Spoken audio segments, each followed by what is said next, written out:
Are you guys ready? Yeah, let's get it. Let's get it. Recap. Last time, spooky things started to happen.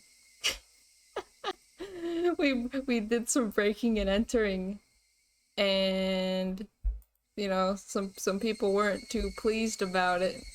Oh yeah, and also a photographer died again. So, that was pretty sad.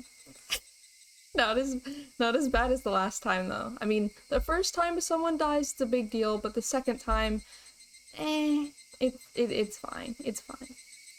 So I think that's where we're gonna start. I think, yeah. I think we just need to read the tips from last time, and then we can continue the actual story. I think, right? Yeah, these three ones. So the scrapbook is from Takano, right? If I'm remembering her name correctly. The significance of Watanagashi. Watanagashi, a festival of hunting for sacrifices and feasting on them. While the festival itself is remarkable, it has come to be considered a form of entertainment as well. Perhaps it was because of the disparity between being both an eggy egg act and a form of entertainment that the perpetrators began to believe themselves transcendent. However, I found some very interesting literature that appears to raise questions about that explanation. As with most oral traditions, it's not easily swallowed. What? Like, I get it, but you could have worded it a little better. But it does mention a few things that sparked my interest. According to this literature, even residents of Watanagashi village felt fear towards this ritual. Women and children would grow pale and tremble, and those weak constitution would vomit, but it said that the feast, the dissection, was an obligatory viewing. This is an extremely curious tale. Until now, I thought the residents of Watanagashi village were fascinated by Watanagashi ritual. They looked down on those vulgar, barbaric humans, cut them open like fish and eating them. They reaffirmed their own holiness. At least that's what I thought. However, if what the villagers gained from this ritual was not fascination, but fear, then that would suggest the ritual meant something entirely different. There's the possibility that the executions were meant as warnings, encouraging the villagers to strictly follow religious precepts created by those with power for their own convenience. Watanagashi village has been effectively ruled over by the three old families, called the Three Families. Wow. Without investigating the three families, I probably won't get any closer to the truth of Watanagashi village. So they didn't like the rituals? But they had to do it anyway? Okay. We're getting somewhere. We're getting somewhere. The three families. The three families refers to three old families who effectively came to rule Watanagashi village. To break it down, there was the Kimiyoshi family, the Furude family, and the Sonozaki family. Each of them still exists today. And Sonozaki being Mion, Furude being Hekken, Rika. So we don't know anyone from Kimiyoshi. Yet. And I don't know if we ever will, but though they don't have as much control as they did in the remote past, they still hold a considerable influence today. The three families are considered by legend to be those in whom the blood of the swamp demons runs the thickest. Kimiyoshi family. Kimiyoshi family appears to have held great power as the head of the three families, but doesn't have that kind of leadership today. Current mayor of the village, Yoshichiro Kimiyoshi, is from this family. Yeah. The fact that members of the Kimiyoshi family are elected as mayor every generation is thought to be a remnant of the old system. Of course, as no rival candidates appear, it doesn't change the fact that the Kimiyoshi family holds the mayoral office even through popular elections in the post-war era. They didn't like the rituals, but if they didn't do it, they'd be next sack. Yeah, okay, that makes sense. Yeah, okay. So they're like, oh, this'll happen to you if you don't obey what we say. The Furude family. The center of the village's faith since ancient times, the Furude clan has guarded the sole shrine dedicated to Oyashiro-sama. They were worshipped as the only people to represent the voice of Oyashiro-sama for a long time, but the family branched off after the war and lost most of its power. It now consists of only the main house. The main house, as well, presently consists of only one daughter, Rika Furude, so the lineage may end in this generation. Wow, so it really just hinges on her, doesn't it? Sup, kiddo? What's going on? There's apparently an old tradition of honoring females of the Furude family, so the only daughter, Rika, is subject of much respect among the elderly of the village. Sonozaki family. It's said that this family had a certain police-like role in protecting the religious precepts of Onagabachi village. Yeah, we know that much. Of the three families, their relatively weak position can be seen from me putting them here last. Oh, okay. Of course, today, the Sonozaki family is flourishing, and the state of affairs among the three families has completely reversed. Even now, one could say that they are in control of Hinamizawa, the three families conferring with each other similar to the old way. The current head of the Sonozaki family, Oryo, essentially decides all of the goings-on in the village by herself. Ah, okay. To eat the crazy hamburger. To be the crazy hamburger, you know? And then your family will have to eat you in return. Late night phone call. Right, okay. This was... What was this again? Who phone call? What? Where? Excuse me for the late call. I'm Kimiyoshi. Is this the head of the household? Oh, wait. Kimiyoshi. Did we meet them yet? I don't think we did we? Because this is gonna be one of the three families guys then. What the heck? Yes. No, not at all. Thank you very much for that. Oh. What? Oh my god. Phone Chan called. Yes, well, you see, I do apologize for calling at this hour, but I was wondering if our old man was visiting you at the moment. You've got that right. Oh my god, wait, Kimiyoshi. That's the guy at the detective place. Nah, he can't be a part of the three families then, can he? Yeah. Yes, once again, I'm very sorry for calling so late. Goodbye. Click. So? No good?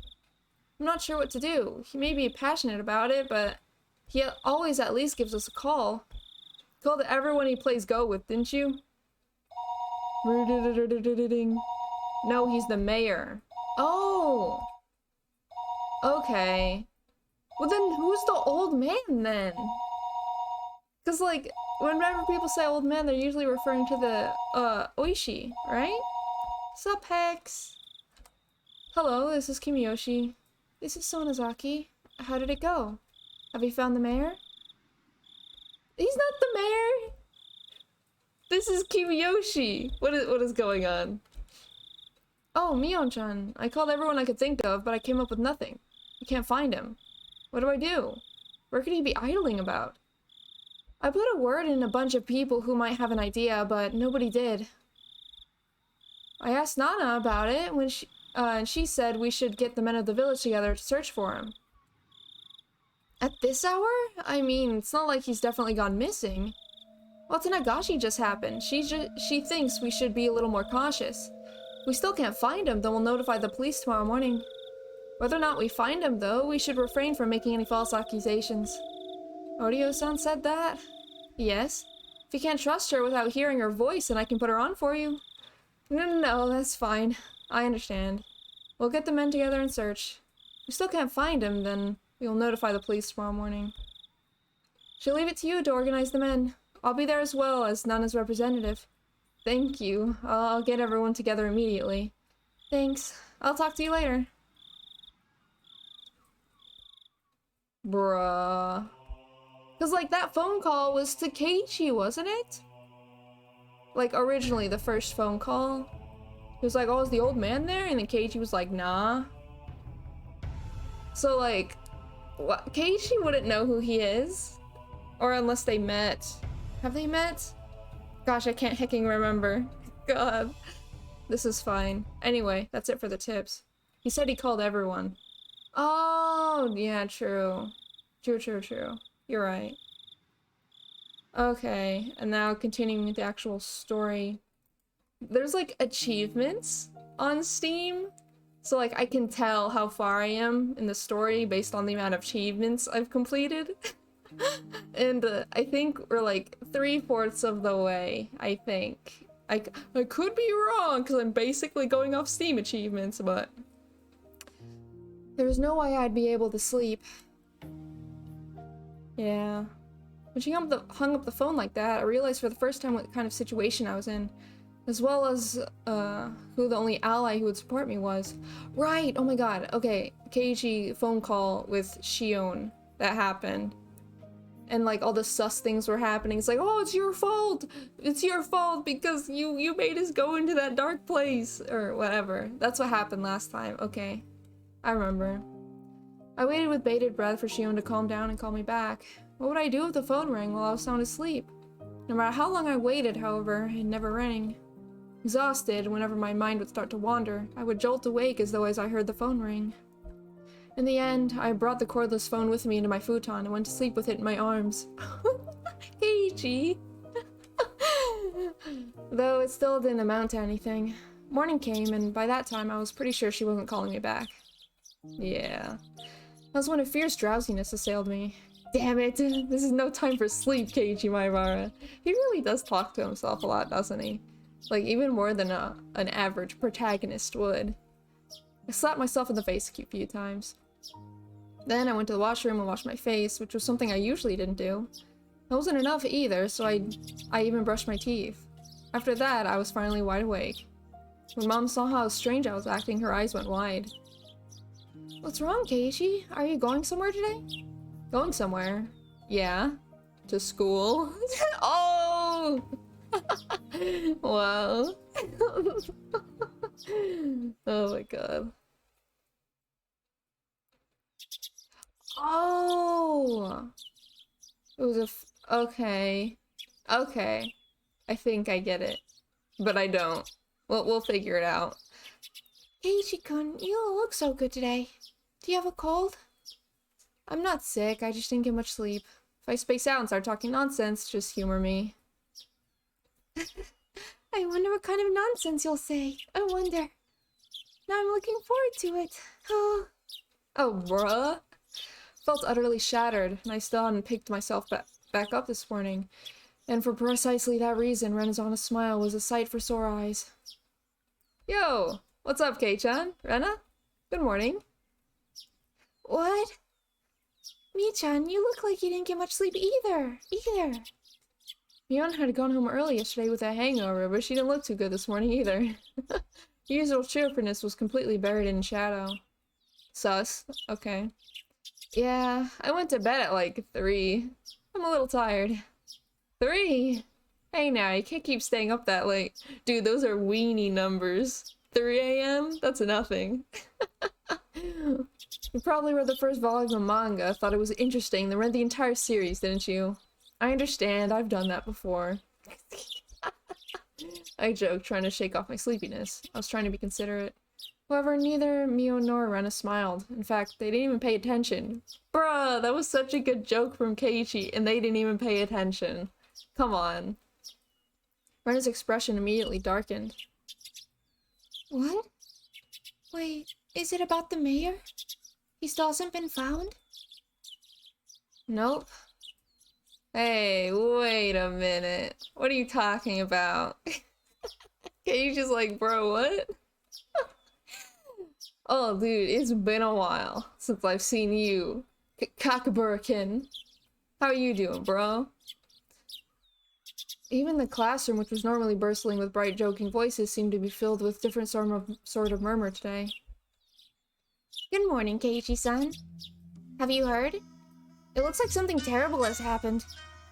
I don't really know this mayor person, but he's an old guy, right? Couldn't he just be wandering around senile? Yeah, that's a very good way to look at it, Keiichi. That's so much better than him being missing, isn't it? The mayor is certainly not senile. He's just a sprightly man who can teach both calligraphy and swordsmanship.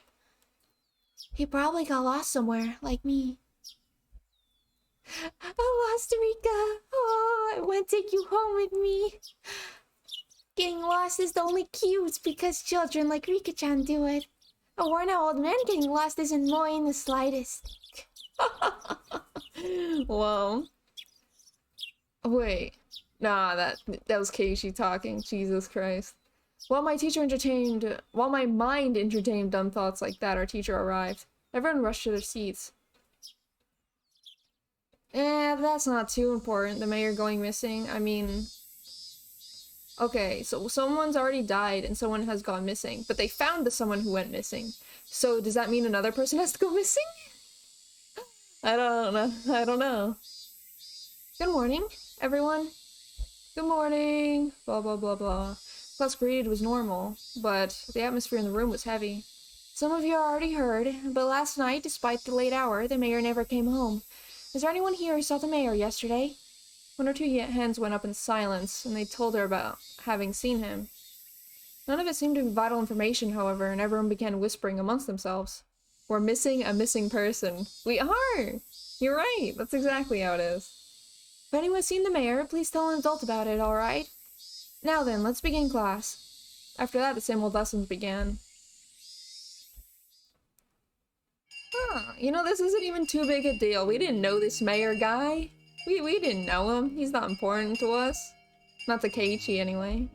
The rumors, once quieted, blossomed in flowers again at lunchtime. I could hear a few different conversations. They were mostly related to the mayor's disappearance. Summing them all up, I came out with this. Yesterday evening, the mayor went to a meeting at the Shrine's Assembly Hall. The meeting ended after the sun had fully set and everyone left. The elder's house was a bit far from the center of Hinamizawa. It was already late, and Hinamizawa doesn't have a lot of lights outside. Nobody saw the mayor after the meeting. However, because he would have been hungry, he wouldn't have taken any side trips. He would have gone straight home. However, no matter how long his family waited, he never returned. Yeah, that's definitely sus. Some thought there may have been an accident. Well, like, he's a higher up. You know, I don't think anyone would go out of way to murder him. Because, like, this whole Oyashido-sama thing, why would they target someone of their own, like, of their own people? They left no stone unturned. They searched from the irrigation channels to water wells and even in the rice paddies, but still didn't find him. Of course, there's a limit to how far they could search in the middle of the night. Police were going to wait for daylight, then have a young man of the town help search. If after all that they still didn't find him, they were apparently even going to look in the mountains. Even now, at this moment, the adults were probably all searching for him. The more they searched in vain, the more time passed. The only thing came to mind was the curse. Exactly. That's what I'm thinking about. The rumors of Onikakushi, the demoning away. Had he become this year's sacrifice to Yashiro-sama's curse, which had recently been occurring every year? That scary possibility, which everyone thought about but nobody could say aloud, was slowly but surely spreading throughout the village. Was he demoned away, and offered as a sacrifice to quell Yashiro-sama's anger? My classmates were whispering to each other that the curse didn't happen this year, so there shouldn't have been any sacrifices. You'd think the mayor would have, you know, a bodyguard? Yeah, I know. A bodyguard in this sleepy little town? You're right. They wouldn't have a bodyguard. Dude, they're way too old-fashioned for bodyguards. You know, if anything, they would do the old-fashioned thing. Hire a samurai, you know? I, on the other hand, I knew. Curse did happen again this year, and there were 2 people that died. This may sound strange, but I hadn't exactly thought the elder would be the one to go missing. My reason was clear. Shion and I should have been a higher priority than him. The 4 of us were thieves that broke a taboo and set foot into a sacred ritual storehouse. Tomitake-san and Takano-san had suffered mysterious deaths, then it should have been mine and Shion's turn next. This time it should have been Shion and me, huh? You shouldn't say that out loud, Keiichi. Oh my god, what are you thinking? I mean, if he's really gone missing and been demoned away, then you're safe. You only have to worry about next year. You can just chill for now. Right? I laughed painfully to myself. I'd yelled at Shion over the phone I didn't want to end up in such a terrifying situation, but now that someone other than me had disappeared, I could only think that I should have been the first to go. Onagafuchi, the bottomless swamp, said to have been a place where they drowned sacrifices long ago. Just as it ran through my thoughts, the villagers must have also considered the swamp. Maybe police divers were plumbing its depths even now. They probably wouldn't find anyone. Not a single missing person had ever been found. They'd always suspected Omdegafuchi, but not once have they turned up a corpse from it. Finally got his dream. Well, I'm glad you could, Dr. Basil 123. Wait, Basil? Oh my god! I know you! Welcome, bro. Welcome. After all, it was a devilish bottomless swamp from which no one who sinks can ever return. I could hear someone telling their friend that in a classroom. Now that you mention it, Satoshi-san. He left around this time last year, didn't he? Took Bambi Bird. Shut up. Huh? Satoshi. Heard that name before. He was right. Disappeared because of last year's curse. The conversation was happening in the seat next to me, so I could hear it clearly. Is this Higurashi? Yes. Yes, it is. Didn't we search the whole village like this for Satoshi-san, too? We didn't find him either.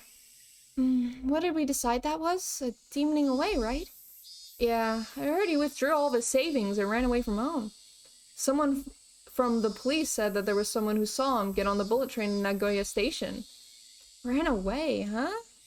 I wasn't that interested in the reason, which seemed understandable in this case. Everyone else who disappeared had their own reasons too. Either they were still on the run because they were criminals, or they were a corpse that couldn't be found. Hello friends, base to stream title. Yeah, thanks. I'm glad we're agreeing on that.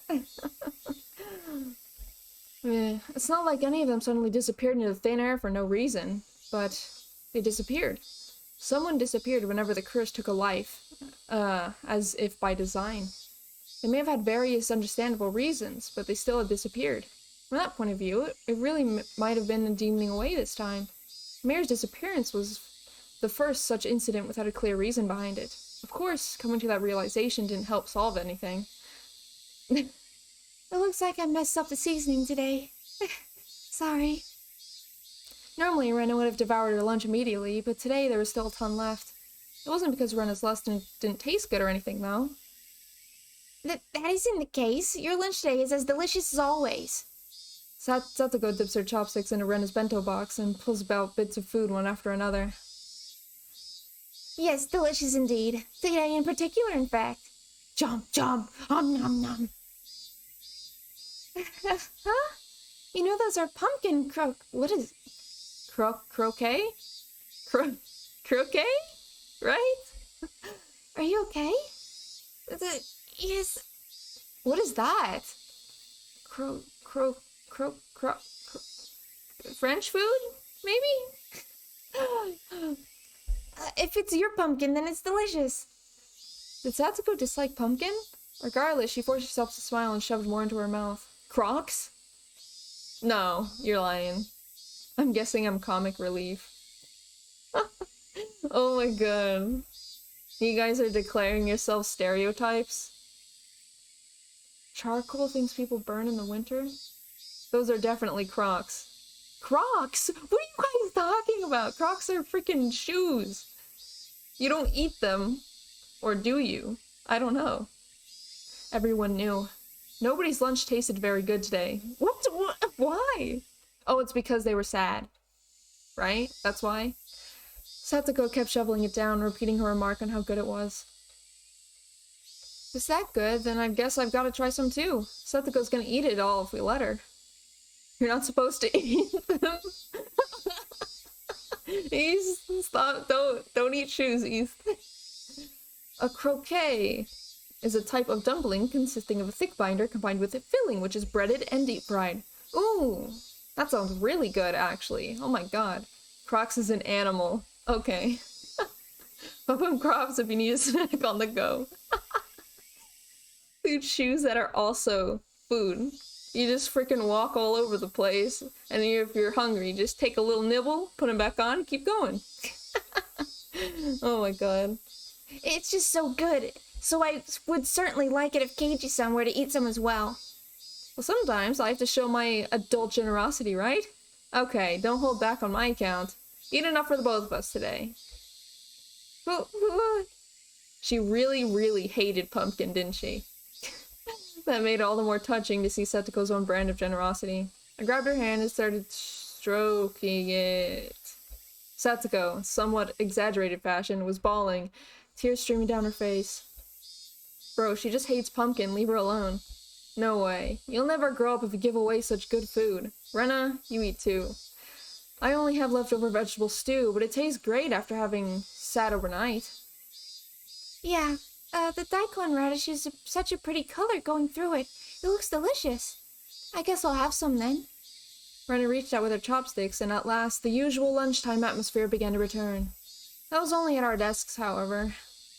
The dark tales of Yashida-sama's curse, which had reoccurred for 5 years in a row, didn't cease. The whole classroom remained stuck in a sober mood. And everybody was very depressed. Even though they don't even know if people died yet. Yashida-sama's curse had happened for 5 years straight. Everyone had wanted the previous year to be the last. What was a Yashida-sama's curse anyway? They were going to build a dam in Hinamizawa. The people building it were bad, so they were cursed. I would admit that much. Still, the dam project was frozen years ago, wasn't it? So why was the curse stubbornly persisting? Hit myself on the cheeks to perk myself back up.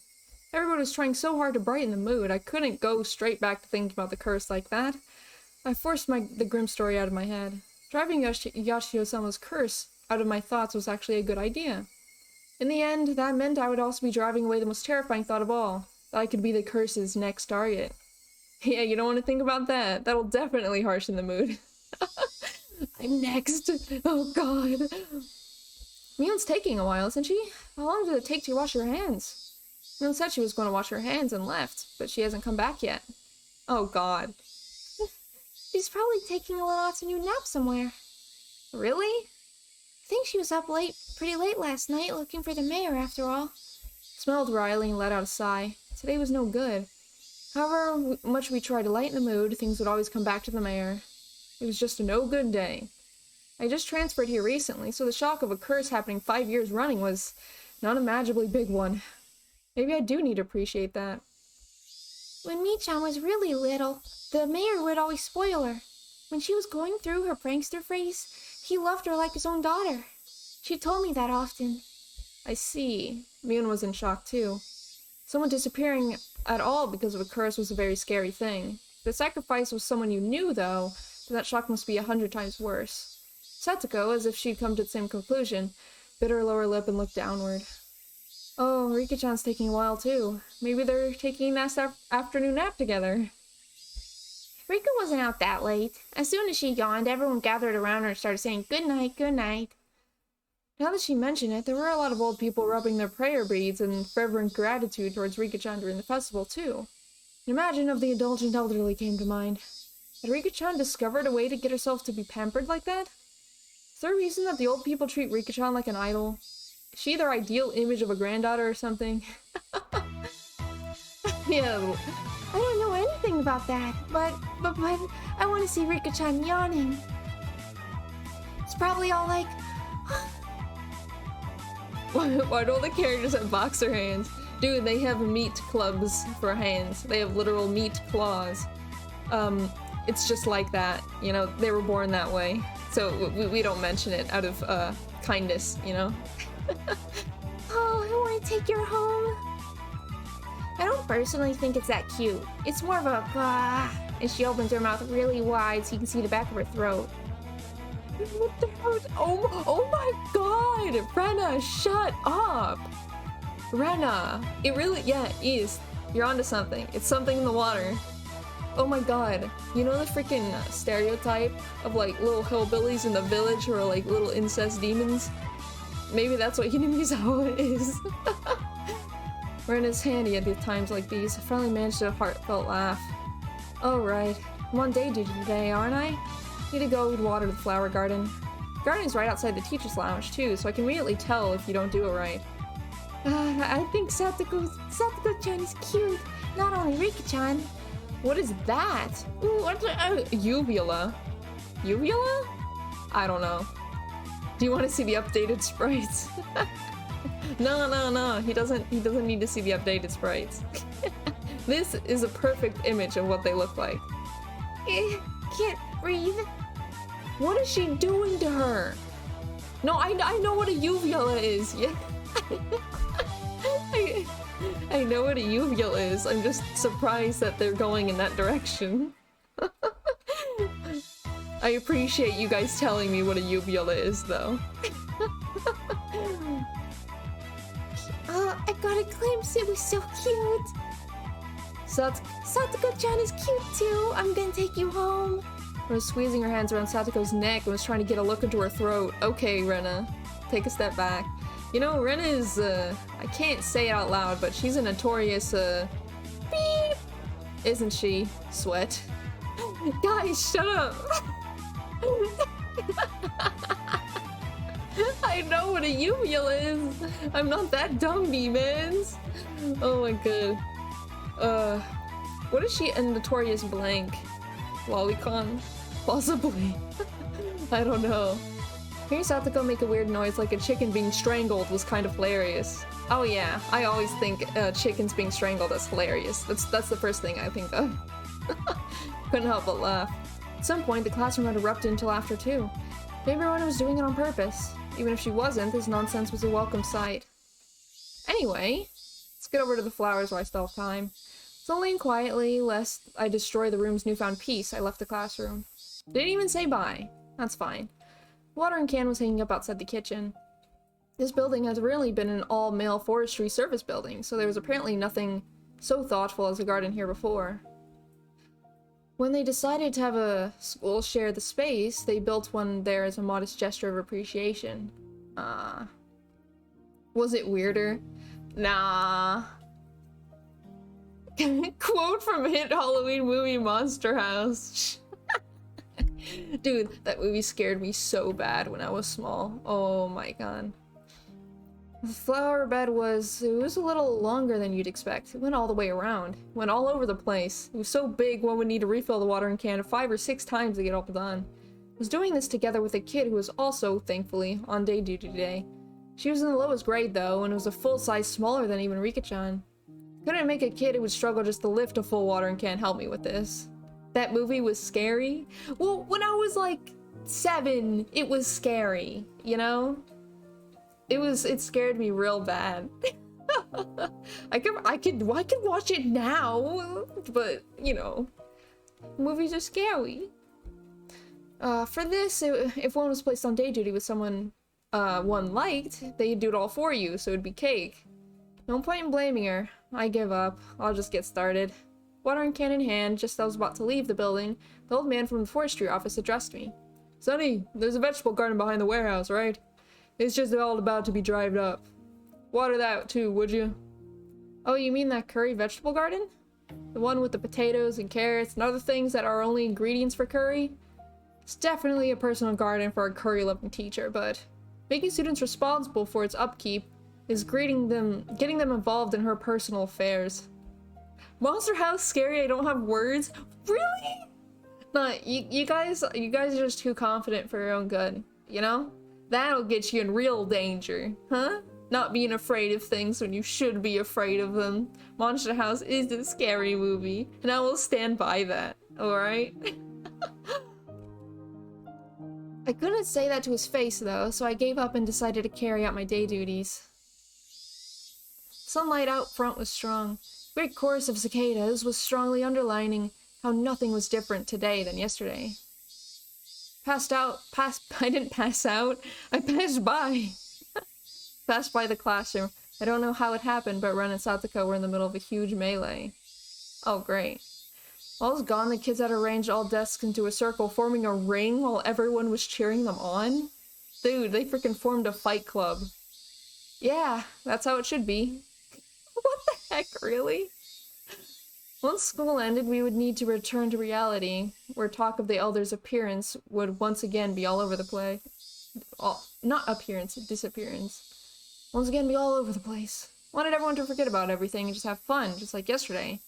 If only while they were at school. Night before Christmas? Nah, not scary. Not scary. Humizawa Fight Club, how do I join? Dude, we're already- well, nah, we just saw it from a distance. If only we had the option, you know? If only this game had decisions that we could make, then yeah, 100%. we'd go in. Yeah, no. I never watched any scary movies, so I was scared of everything as a child. Any, like, Scooby-Doo scared me. I couldn't watch Scooby-Doo because it was too scary. In that sense, Satsuko's whirling elbow and Ren's backwards flying spin kick made for a pleasant sight. Even if, as a result, they flipped over my desk. Ah, that's my pencil box! Ugh. I'll just let it happen today. Will this game turn into a fighting game? Dude, I hecking wish, okay? I can only wish. I set to work, hastily watering everything, wanting nothing more to be done as soon as possible. That should about do it. No sooner had I thought that than I remembered that I had watered the teacher's curry vegetable garden too. That's such a pain. I have a feeling it'll come back to bite me if I don't. I gave up, filled the can with water again, and headed behind the warehouse. Scooby-Doo scared you? I know. I was a literal wimp of a child, alright? I get it. Mio's not even there in the fight club, so it's alright. She doesn't have her gun. No guns here. Full fist fighting. This is a place students didn't like to go. It was always damp here, and you couldn't discard the possibility of slugs and pill bugs being around. Ew? So whenever I ran across her in a place like that, I was surprised. Whoa! Oh, it's Rika-chan. Don't scare me like that. Rika-chan was just standing there like a puppet, devoid of life. I was the only one who was startled here. Rika-chan didn't even seem to react to my appearance. Rika-chan? Finally, she noticed me. Her expression was clearly abnormal. What's going on here? Huh? That's sus. There's red under her eyes, stained with tears and dirt. Who heckin' bullied her?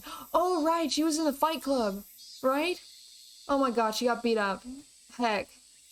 There were blades of grass stuck in her hair too, and her clothes looked like as she'd fallen into the ground. Rika-chan, are you hurt? Did you fall? No, that isn't it. Rika-chan said in the brightest voice she could manage as she rubbed her eyes. She didn't look anywhere near normal, though. What happened? You weren't sleeping on the storehouse roof and then fell off or anything, did you? Don't worry about me. I have something I want to ask you, Keiichi. Rika-chan walked over and clung to me. What is going... She knows something. I know. She knows something. I don't trust any of these girls. I'll be honest. Why are high school anime girls fight in fight clubs? Nah, I don't... It's not normal. They're just weird. They're just weird. At first, I thought she was playing a trick on me. Eventually, however, I realized it was so that I wouldn't run from the question she was about to ask. I shuddered. No, she's not gonna pull a spooky Rena question on me, is she? What? What do you want from me? She looked straight into my eyes. Her upturned eyes bored right into me. It was as though they were trying to pull the answer out from my eyes, without actually asking me the question. It was scary, so I averted my eyes from hers. Oh my god, no. Is this gonna actually be a spooky question? Don't. Rika, please. You're a small, pure child. You can't do this to me. Keiichi, did you? She knows.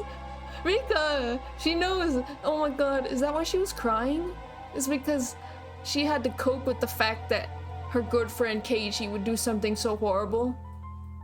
Oh god. She's asking about her car's extended. If I only hope that's what she asked. Oh, I just got shivers. Did you... Did you do something bad on the night of the festival? My body gave a jolt from its very core. Rika-chan, who was clinging to me, might have felt my shiver. Oh, that's why she clung to him. First, so he couldn't get away, and second, so he could tell if he was lying. Cause like, if you shake as soon as someone gives you a question that you know you're guilty of, you know they're lying. Rika basically already got her answer. A nervous tingle crawled up from my feet, and after going up my back and freezing my entire body, it made its way into my brain. Keiichi, do you really not remember? What? Remember? What? My head began to throb. I don't understand anything. What is going on? Mion asked me, Oishi-san asked me, Shion asked me, and now Rika-chan was asking me. We thought nobody knew about what we did last night, but in fact, everyone knew. They all knew, and they all came to ask me, again and again until I admitted it. When I thought about it, it was pretty clear that the whole thing was out in the open. After all, evil Rika? What would be the opposite of a shrine maiden? Evil Rika be like, I don't know. I don't know enough meme yet. After all, don't Tomitake-san and Takano-san's deaths prove it? Keiichi? How should I respond? We never should have entered the forbidden storehouse, even though I regretted it so much when she was saying it wasn't enough. Yeah, evil Rika be like, doesn't pat your head. Yeah, that's good, that's good. However, I had all but decided what I was going to say. I'm not exactly a good kid, you know? Oh, is he finally gonna admit it? And to Rika, of all people? Well, I guess he doesn't really see her as a threat, so... I've done lots of bad things, so I can't remember anything specific. Wow, Keiichi's just that much of a bad boy. He doesn't know what specific bad thing you're talking about. Oh, dude, he freaking stole ramen from the store that one time. That's definitely what Rika's talking about. Oh my god. Just as I had with all the others, I evaded the question. Rika-chan stared at me with innocent eyes. Her eyes were so painful that I had to look away. For a few moments of mutual silence, Rika-chan released me. He evaded taxes and loitered. Yeah, at the same time. I'm sorry for asking you something strange. Please forget about it. She said, smiling her usual smile. Then tap, tap, tap, tap, she went running off as if nothing happened. Dude, she definitely just got her answer. She, oh my god. She retreated in silence. I could feel her accusing me. Yeah. Rika-chan. She didn't hear my voice and I was going to give up. However, she heard it. Oh no! Oh no! Ah! When Rika-chan ran off, she probably was waiting for him to call out to her. And then as soon as Keiichi went, Rika-chan! She, like, pivots, has a little sly smile on her face, and is like, yes, I've got him! Oh my god. Rika-chan swerved around and waited for me to continue. I was the one with questions now. Still, asking any of them would just be half-assed way of admitting I did it. Hey, Rika-chan. What is it? If everyone knows anyway, then I should be able to at least ask this, right? Why is everyone asking me about the night of the festival? That evening, had I done something that wrong? Felt plenty sorry about it, and I only looked. Anyway, I didn't break anything or steal anything, really. Still, Tomitake-san and Takano-san, they died so miserably. Since those two had come to such an end, there's obviously no way it would forgive only me. Oh, what are you gonna say, huh? Rika-chan cutely tilted her head in confusion and waited for me to say something. If I were to admit what happened that night, though, she might suddenly go 180, as if flipping a switch. That would make sense. Rika-chan was the shrine maiden. She was the least likely to forgive me for breaking the taboo, wasn't she? Upon reflection, wouldn't telling her be more terrifying than telling Mion or Oishi-san? Yeah. Rika-chan should just give up and leave, shouldn't she? She didn't. She only was quietly waiting for me to say it myself. Say it, Keiichi Maibara. If you really are sorry, then you should say so. Of course, it's only normal to hesitate, given the crazy way Tomitake-san and Takano-san died. The whole big machine called chaos was grinding up in my brain. The juice wrung out of it turned into big droplets of sweat, which began to fall. Keiichi? Rika-chan suddenly straightened up, trying to pat me on the head. Aww. I don't really understand what you're worried about, Keiichi. I had nothing to say to that. Oh, she knows, she knows. Lowered my head a little so that Rika-chan's palm could reach it. She petted me kind of like a cat would. One would a cat. You know that big storehouse a little way behind the shrine grounds? Wait, is that Keiichi or Rika-chan saying? Okay, that's Rika. You know about the big storehouse a little way behind the shrine grounds? It holds the implements we use for rituals. My breath literally stopped. Rika-chan, though, wasn't acting in a coercive way at all. The World's Revolving starts playing in his head. Yeah. Apparently, on the night of the festival, a cat snuck into the storehouse. A cat? Yes, a cat. Meow meow. Rika. Oh my god. Rika-chan knew that Meow Meow was covering up for something. Something repulsive. She realized I was in fear. I could tell she was desperately trying to choose the right words so that she wouldn't scare me. The cat always wanted to explore inside his storehouse, but I was mean to it and never let it go inside. So, on the night of the festival, the cat couldn't hold itself back any longer and went inside. The cat. It was clearly supposed to be Takano-san. Whoa! Whoa! Kato AU, thank you for the sub, bro! Oh my god. Ah. But this cat is obviously symbolism. This cat is symbolism for the boys sneaking in, looking on and wanting to, and then finally doing it. Oh my god. Or wait, was it supposed to be me? Oh! It's definitely supposed to be you, Keiichi. Oh my god! Speaking of cats. Inside, there were actually lots of things that scared the cat. Yes, speaking of cats. The Kingurinya. Oh my god. Rika-chan made a cute gesture like a ghost was coming out to frighten me. The cat was both terrified and amazed. It ran away as fast as it could. Clatter, clatter, shiver, shiver, meow, meow. It was terrible. This cat. Who are you saying it was? The cat is a cat. Meow, meow. Rika, stop. Oh my god, that's so cute, but so terrifying at the same time. Rika-chan was still avoided saying it. Cat, though, was without a doubt me. Cat was Neckbark all along. Dude, I freaking wish. Neckbark Higurashi win. Rika-chan, please tell me. The cat. What should it do now? Oh, yes, speak in her language. Maybe it was a desperate question to ask. I'd sort of admitted to being the cat. The cat is just a cat, so it can just keep meowing and everything will be fine. Everything will be fine? That's stupid. Shouldn't it just keep meowing?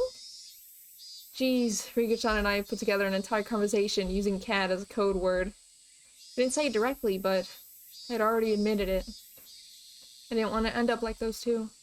I didn't want to be a sacrifice, like Shion said. That's what I thought, so I stubbornly remained silent. But now, that's enough. You can't just keep meowing. The dog saw the cat, making mischief and sneaking inside. Oh! Oh! Oh my god. Keiichi, stop. The dog?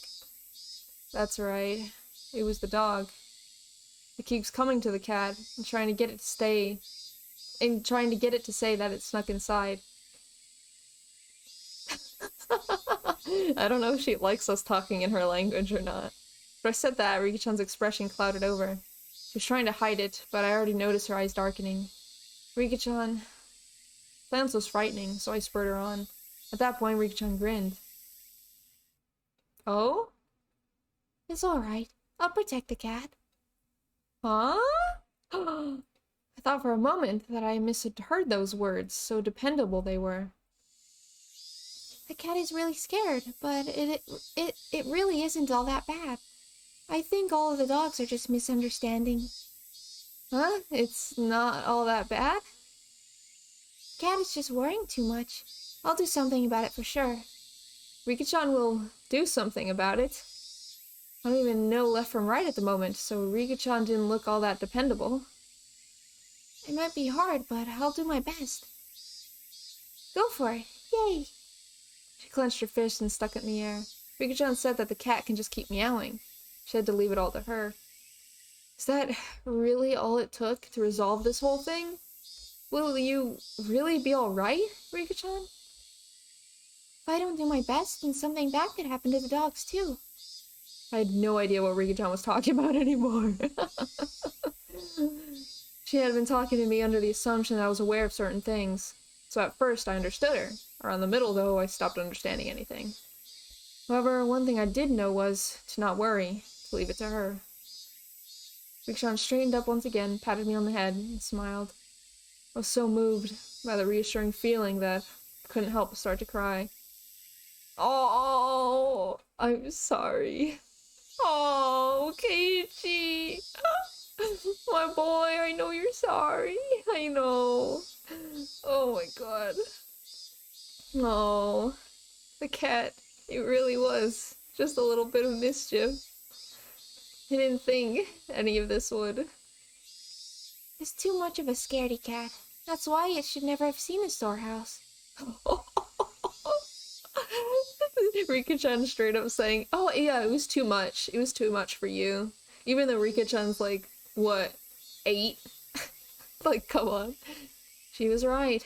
It was far too shocking for someone to see the based on a little bit of interest alone. Why they made it so difficult to look at in the first place, wasn't it?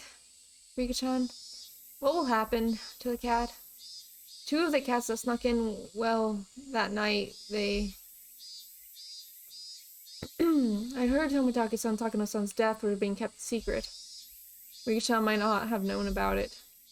Nah, she knows. Tomitake and Takano?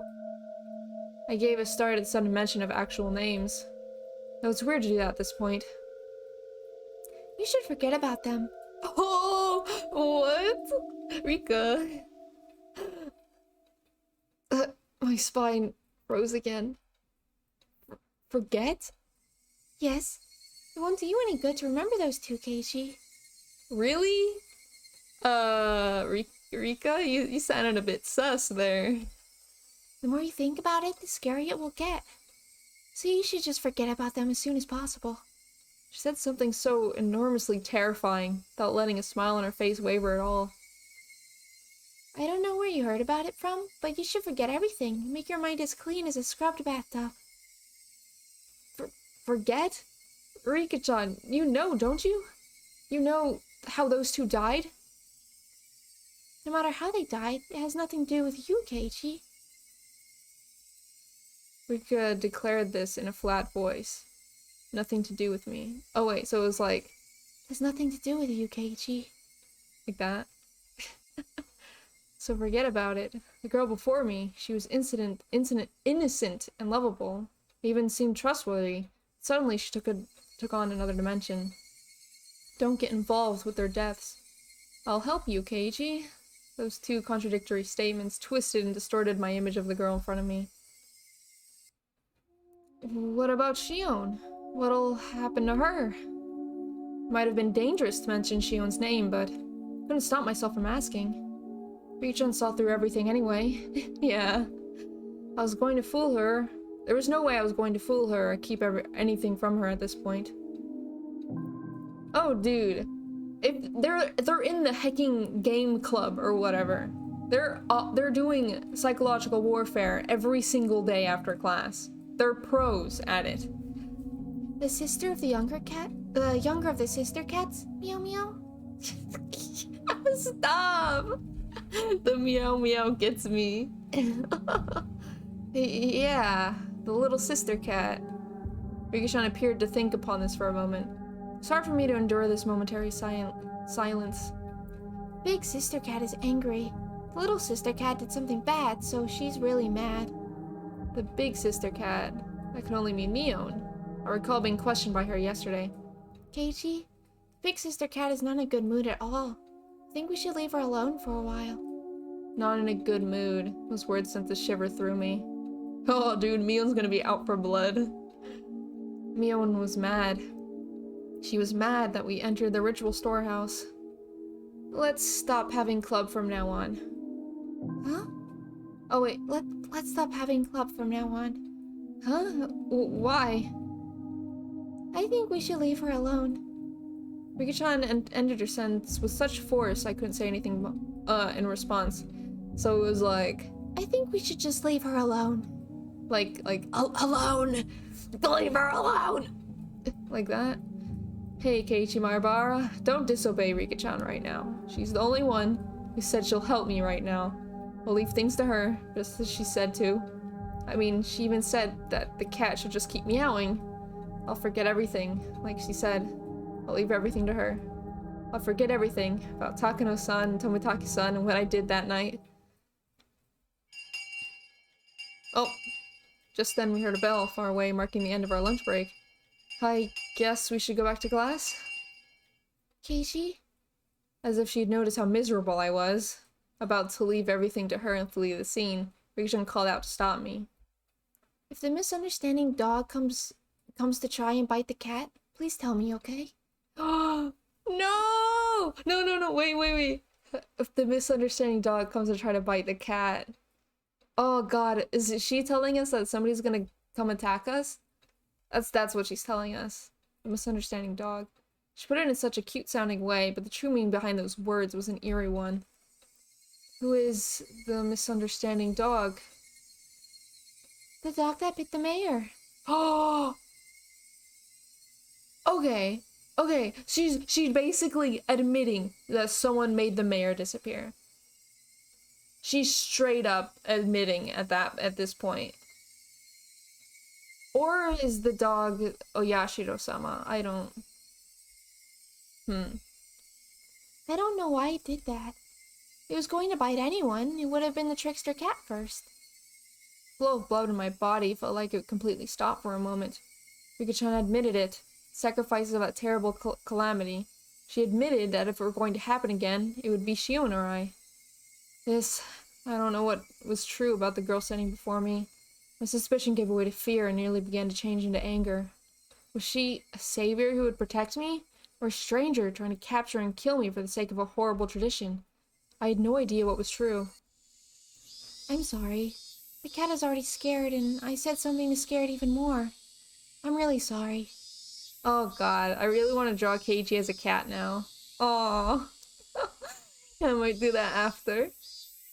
Rika-chan bowed so quickly it looked like her head had been pulled downward. Still, she was right. I was cowering. I could distinctly feel my body shaking violently. So when Rika-chan reached out her hand to pat me on the head, pulled away without thinking. Aww. He's just scared right now. He's just scared. I'm sorry. Rika-chan made a very sad face, but I just couldn't bring myself to put out my head for her again. Aww. Wow. K-Cat. K-Cat.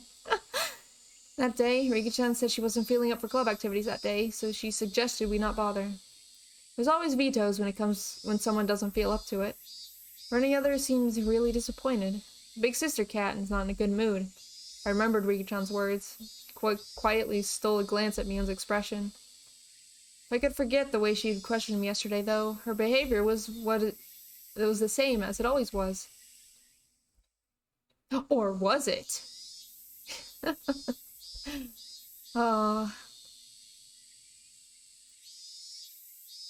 Man, I don't know when things are gonna finally hit. Like, there's always a gradual way that things go in motion, right? But I get so nervous when something actually will physically happen, you know? Get out of Keiichi's bubble, man. After dinner, without the energy to watch TV, I climbed in my futon in my bedroom and let my head be overtaken by gloomy thoughts. Dude, that's so based, Keiichi. Whenever you ever just want to do that, you get home from school or work, you climb into your bed and just vibe in the horribleness, you know? I told Rika-chan everything and anything. Anything and everything. She had seemed trustworthy at the time, but had that really been the right choice? The more I look back on it, the less I understood what Rika-chan was saying. Not only did she know about Takano-san and Tomitaki-san's deaths, she spoke of them as if she were a concerned party.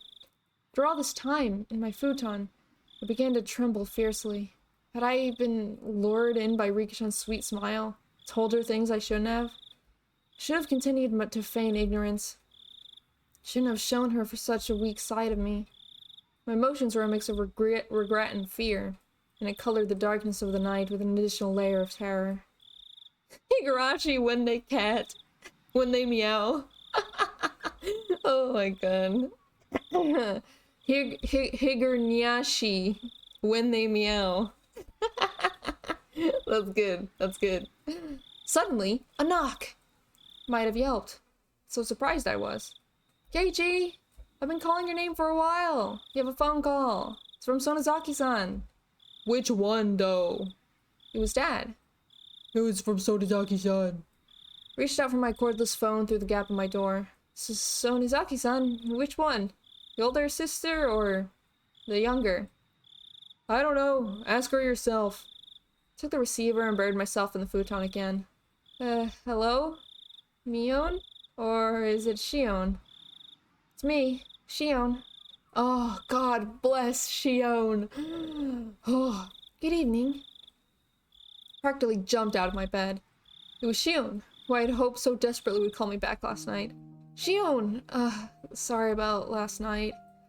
Got all riled up. Heard what sounded like a deep sigh on the other end. You and me are in the same position, aren't we? Oh wait, I shouldn't have blamed you for everything like that. I'm sorry, so please, cheer up. I called you because I'm in a better mood. If you're sorry, then I'll forgive you, so please stop apologizing. Shion's tone still sounded a little angry, but for the moment she said she'd forgive me. You're right, too. We're tied to the same fate. Making sure that, wait, who's... You're right, too. We tried to the same fate. Making sure the other is alright is the only way to guarantee our own safety. Yeah, I agree.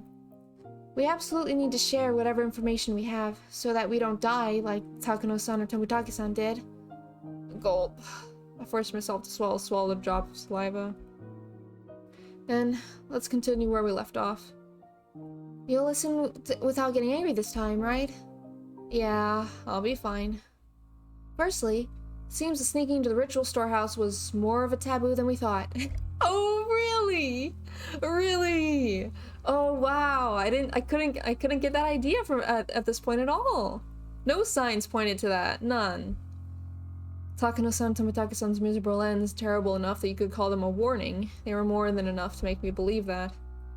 The Goatbrits killed those two, the ones responsible for stealing the storehouse. They'll come for us next. I know you want to deny that, but please accept it. It'll be too late to believe me after you've disappeared, okay? I got it. You can never be too careful, after all. I don't want to accept it either. To think that sneaking a peek at the Museum of Torture Devices deserves a death like that, I don't want to believe it. That's what a taboo is. For those who honor it, if the one who breaks the taboo, no matter how small or innocent their intentions were, they wouldn't be forgiven. It's part of anything we notice that seems strange. If we connect all the tiny pieces that we have, then maybe we'll find out who killed them, or maybe even the truth behind the incidents of previous years. We could find the key that'll solve everything. You're right. You're right about that.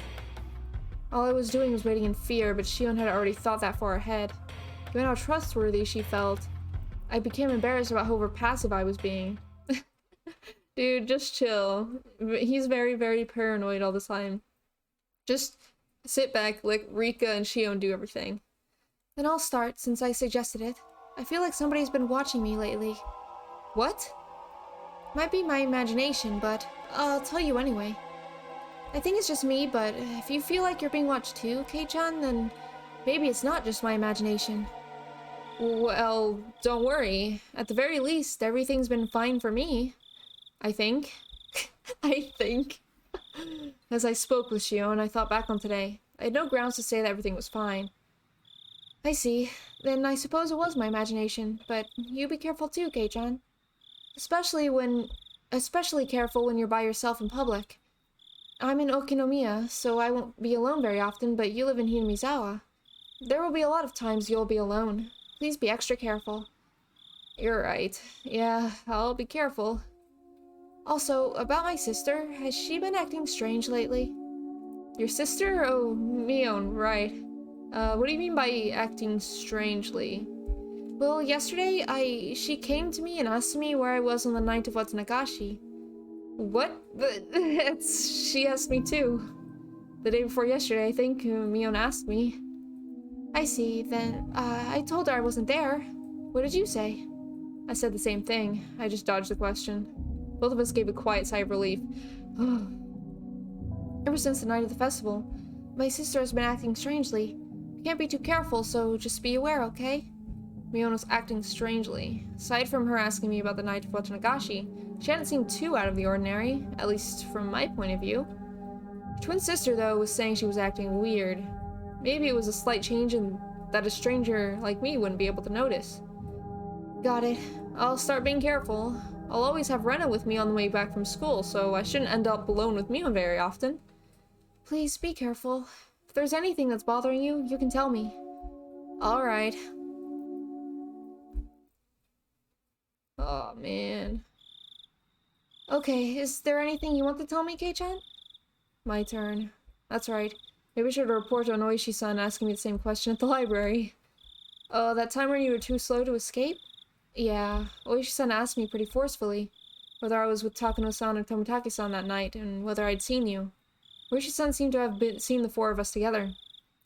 From the police's point of view, that would make us the last people who had seen them. I suppose, given that, it's only natural they'd be interested in us. I evaded the questions then, too, but that might have just made them more interested. There's no way I could have tricked that sly old fox, Oishi-san. My troubled conscience could have only made them even more certain. Hey, Shion, since they're the police, shouldn't we just tell them?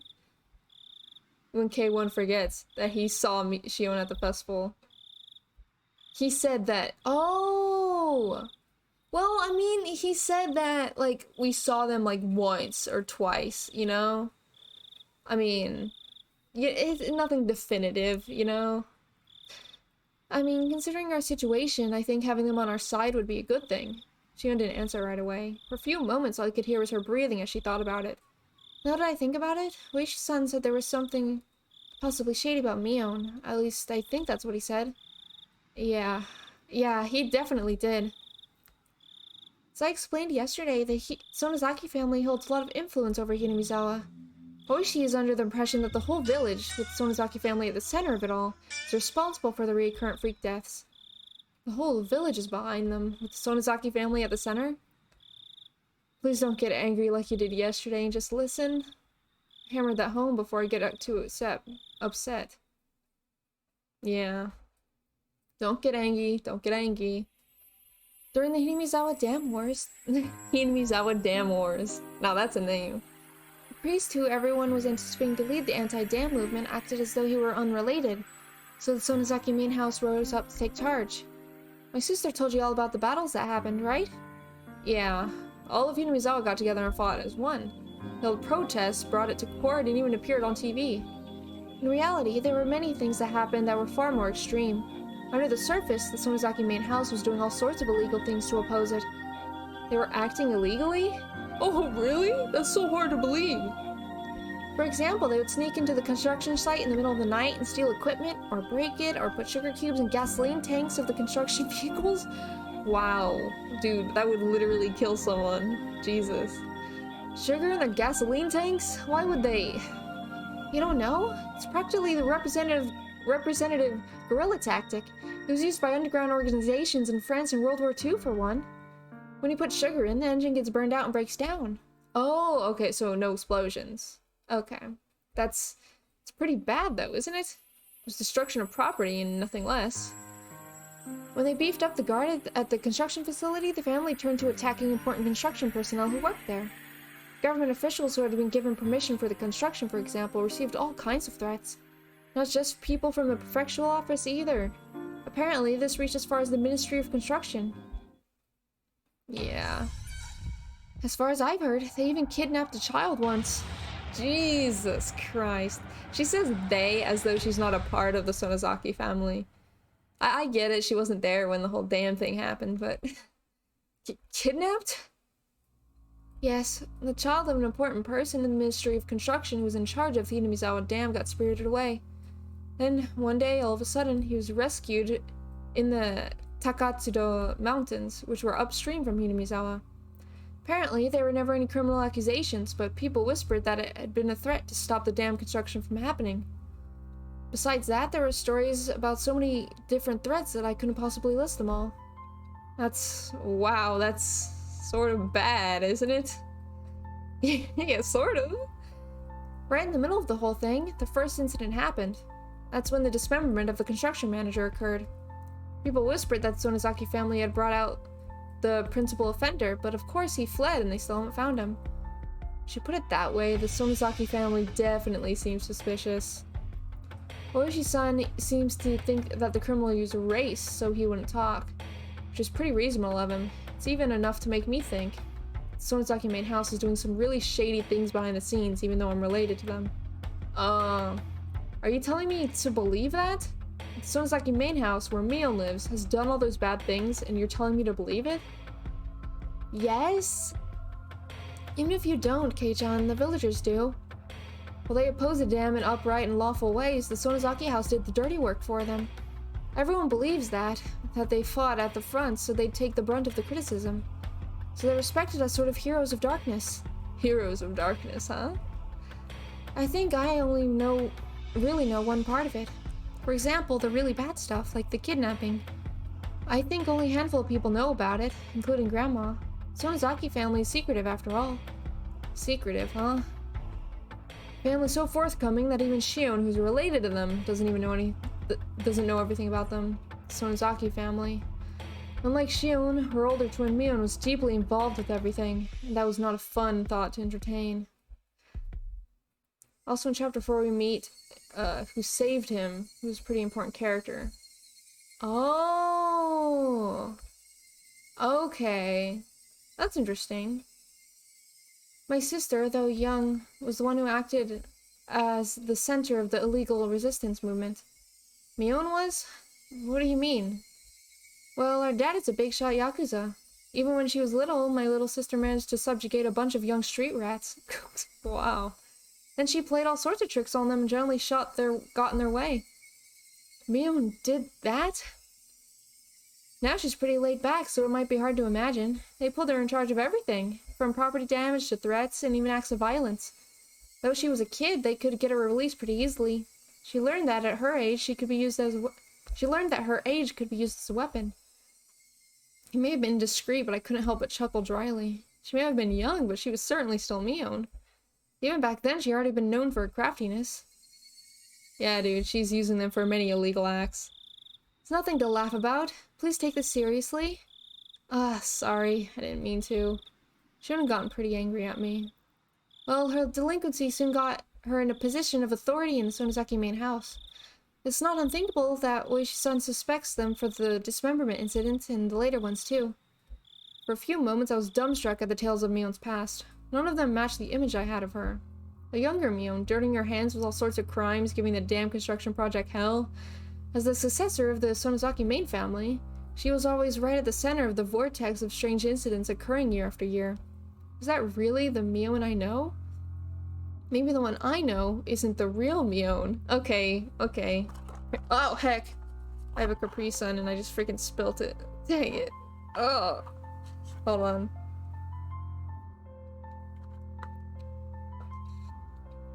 Alright. Yeah, Mion was up to go good, actively disturbing the peace. Oh, dude, she was doing it. She was enjoying it. Oh my god. But, I think Keiji needs to step away from the whole, what if it isn't the real her? Stop assuming double personality at every instance. Because he thought the same thing as, Rena as well. I couldn't figure it out. I couldn't bring myself to accept these images of me when I was hearing from another person. Well, back to the main subject. I just wanted you to know that my sister is someone worth being cautious around. Please, be careful. I didn't want to understand. Mion was a fantastic friend. She would never do something to back me into a corner like that. She'd asked me pretty harshly about the night of the festival, but even that, it wasn't like she said it in a mean way or anything. Alright, I'll make sure to be careful. We're sisters related by blood, but within the Sonozaki family, we're basically of a different class. I want you to recognize how distant they are from me. Please? The more Shion tells me about Mion, the less I understand who Mion is. The Mion I know wasn't a dangerous person. She joked around, smiled a lot, and was full of passion.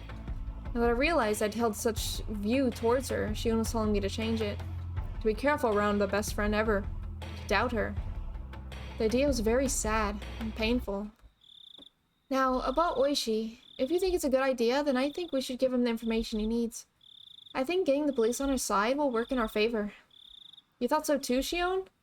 It's just at the moment, like I explained, the police already have their eyes on the Sonozaki family already.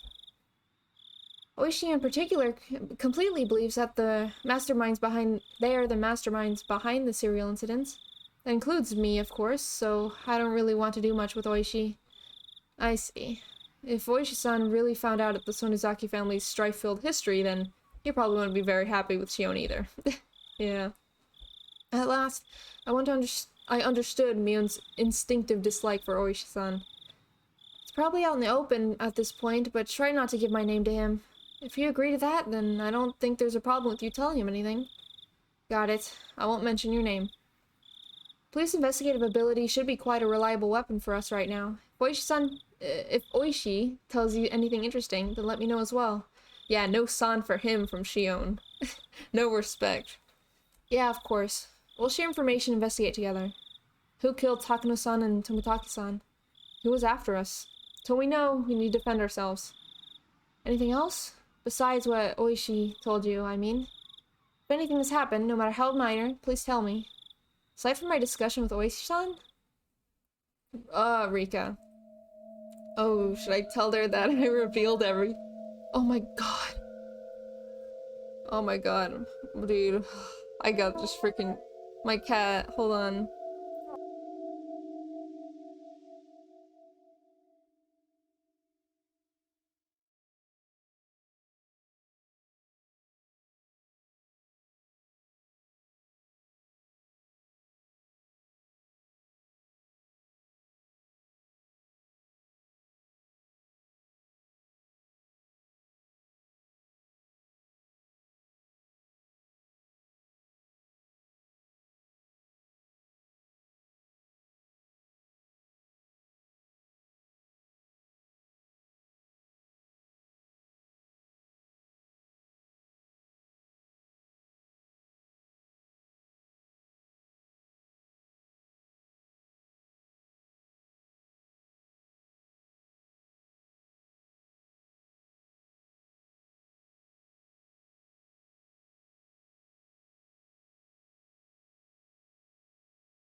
The way my avatar freaking goes crazy sometimes.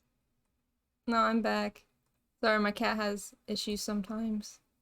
She's very old. Anyway. What was going on? Right. Should I tell her that I revealed everything? Right. Rika was acting like she knew something I didn't.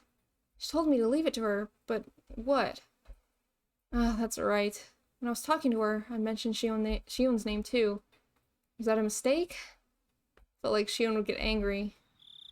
Nothing else? Kei-chan? I'd remained quiet for a little while, so Shion encouraged me to speak, unable to bear the silence. They struggled with what to say. Shion addressed me instead. It doesn't sound like it, so can I ask you something? I just heard this myself. Is it true that the old man Kimiyoshi went missing?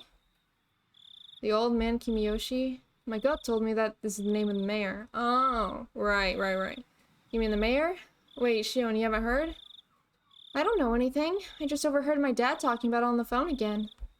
I realized I shouldn't have said that. Here in Hinamizawa, things that happened around this time, when Agashiyo-sama's curse would reoccur, would all be covered up. Yeah, actually, last night after a meeting, he didn't come home, so all of Hinamizawa was confused. Searched all throughout the village, but if they found him, then I haven't heard. The police should be searching for him as well. Well, why didn't you tell me something that important right away? What? It's not that important, is it? She shouted angrily at me, bringing all of her emotion to bear. So sorry, I thought you already knew. I didn't want to hide it or anything. The receiver was silent. Did Shion get mad again and hang up? Hey, Shion, hello? Kei-chan, what? What should I do? Wait, what's going on? What? What? Shion's tiny, confused voice sounded like it belonged to a different person than the one yelling a few seconds ago. What's wrong? Tell me. We're not keeping secrets from each other, right? Shion hesitated for a long while, but then she confessed. I'm sorry. Well, I didn't mean to hide it. It was just that, well, the conversation got turned around and... We're on the same side, right? I won't get mad, so tell me, honestly. Shion still hesitated for a few moments, then in a resigned voice she continued. Old man Kimiyoshi, I told him everything. Why would you do that? Unless you were close and thought he could be trusted. She seemed to think that I would yell at her right after she said that, so I heard her catching her breath. Contrary to what she thought, I was a little relieved. Shion did the same thing I had when I confessed everything to Rika-chan. So in as a gentle voice as I could, as to not set her off, I responded. Old man Kimiyoshi? He's someone you feel comfortable confiding in, Shion? Yes. He would. When I was little, he was really nice to me.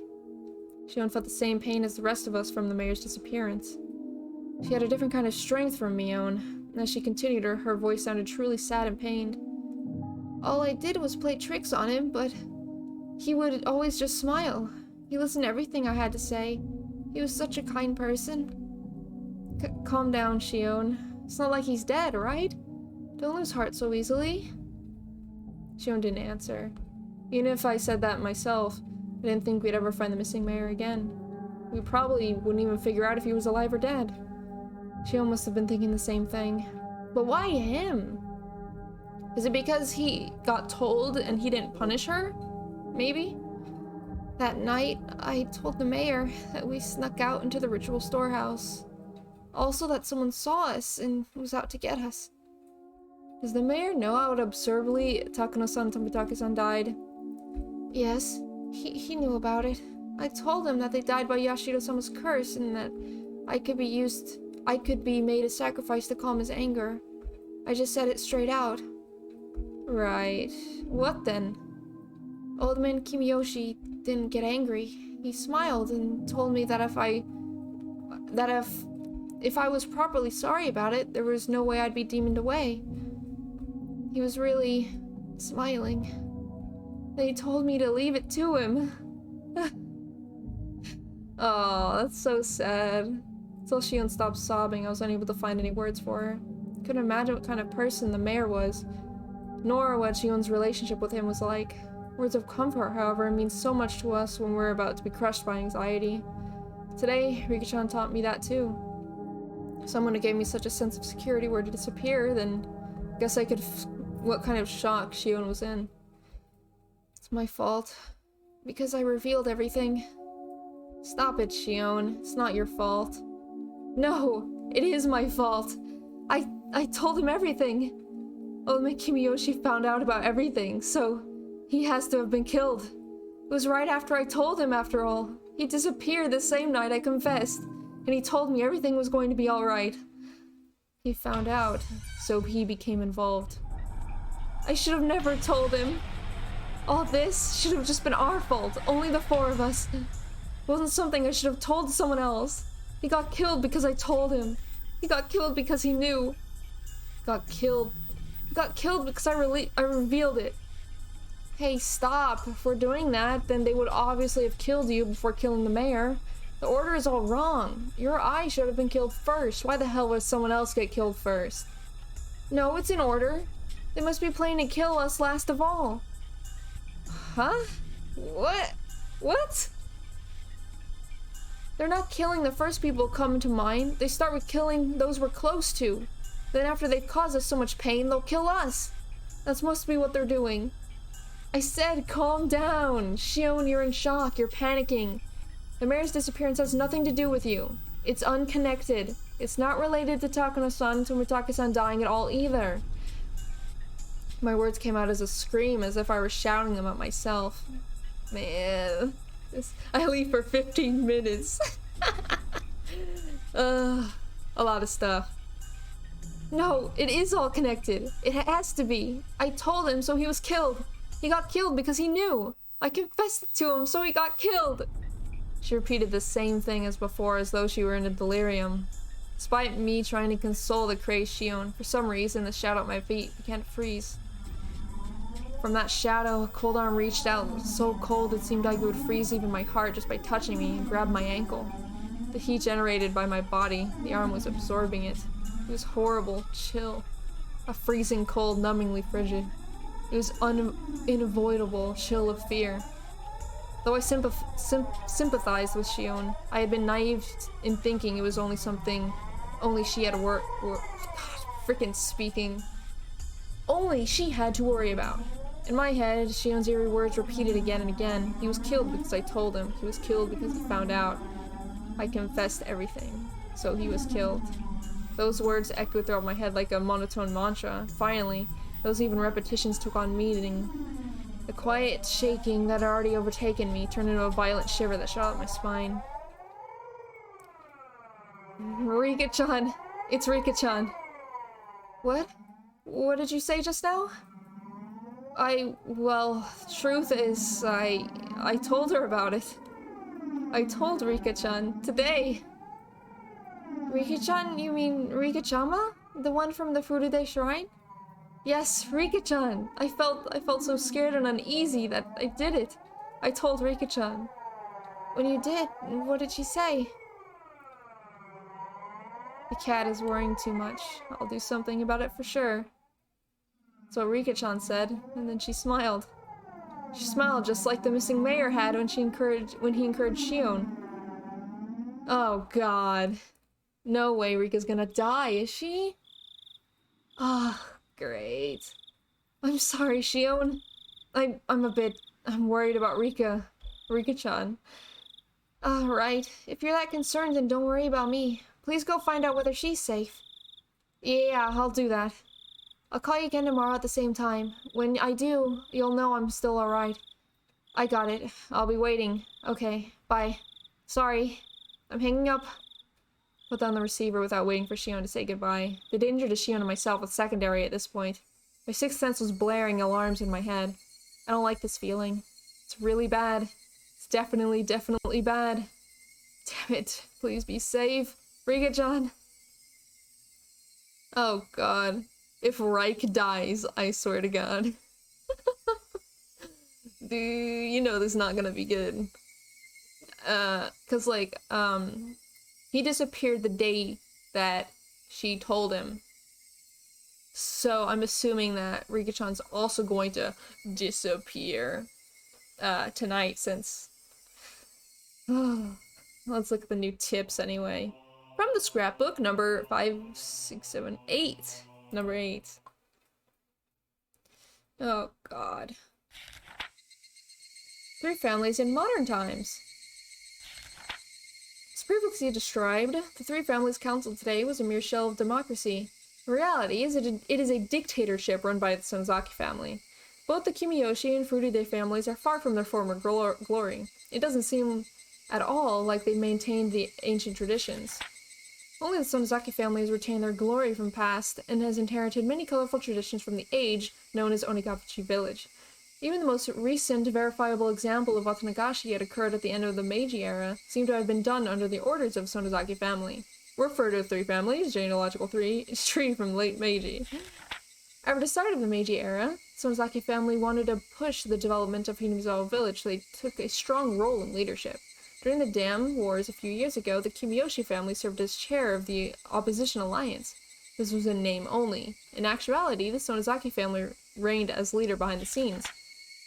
People whisper that perhaps the Kimiyoshi family dictated acts of opposition that could be publicized, and the Sonozaki family enacted those which could not.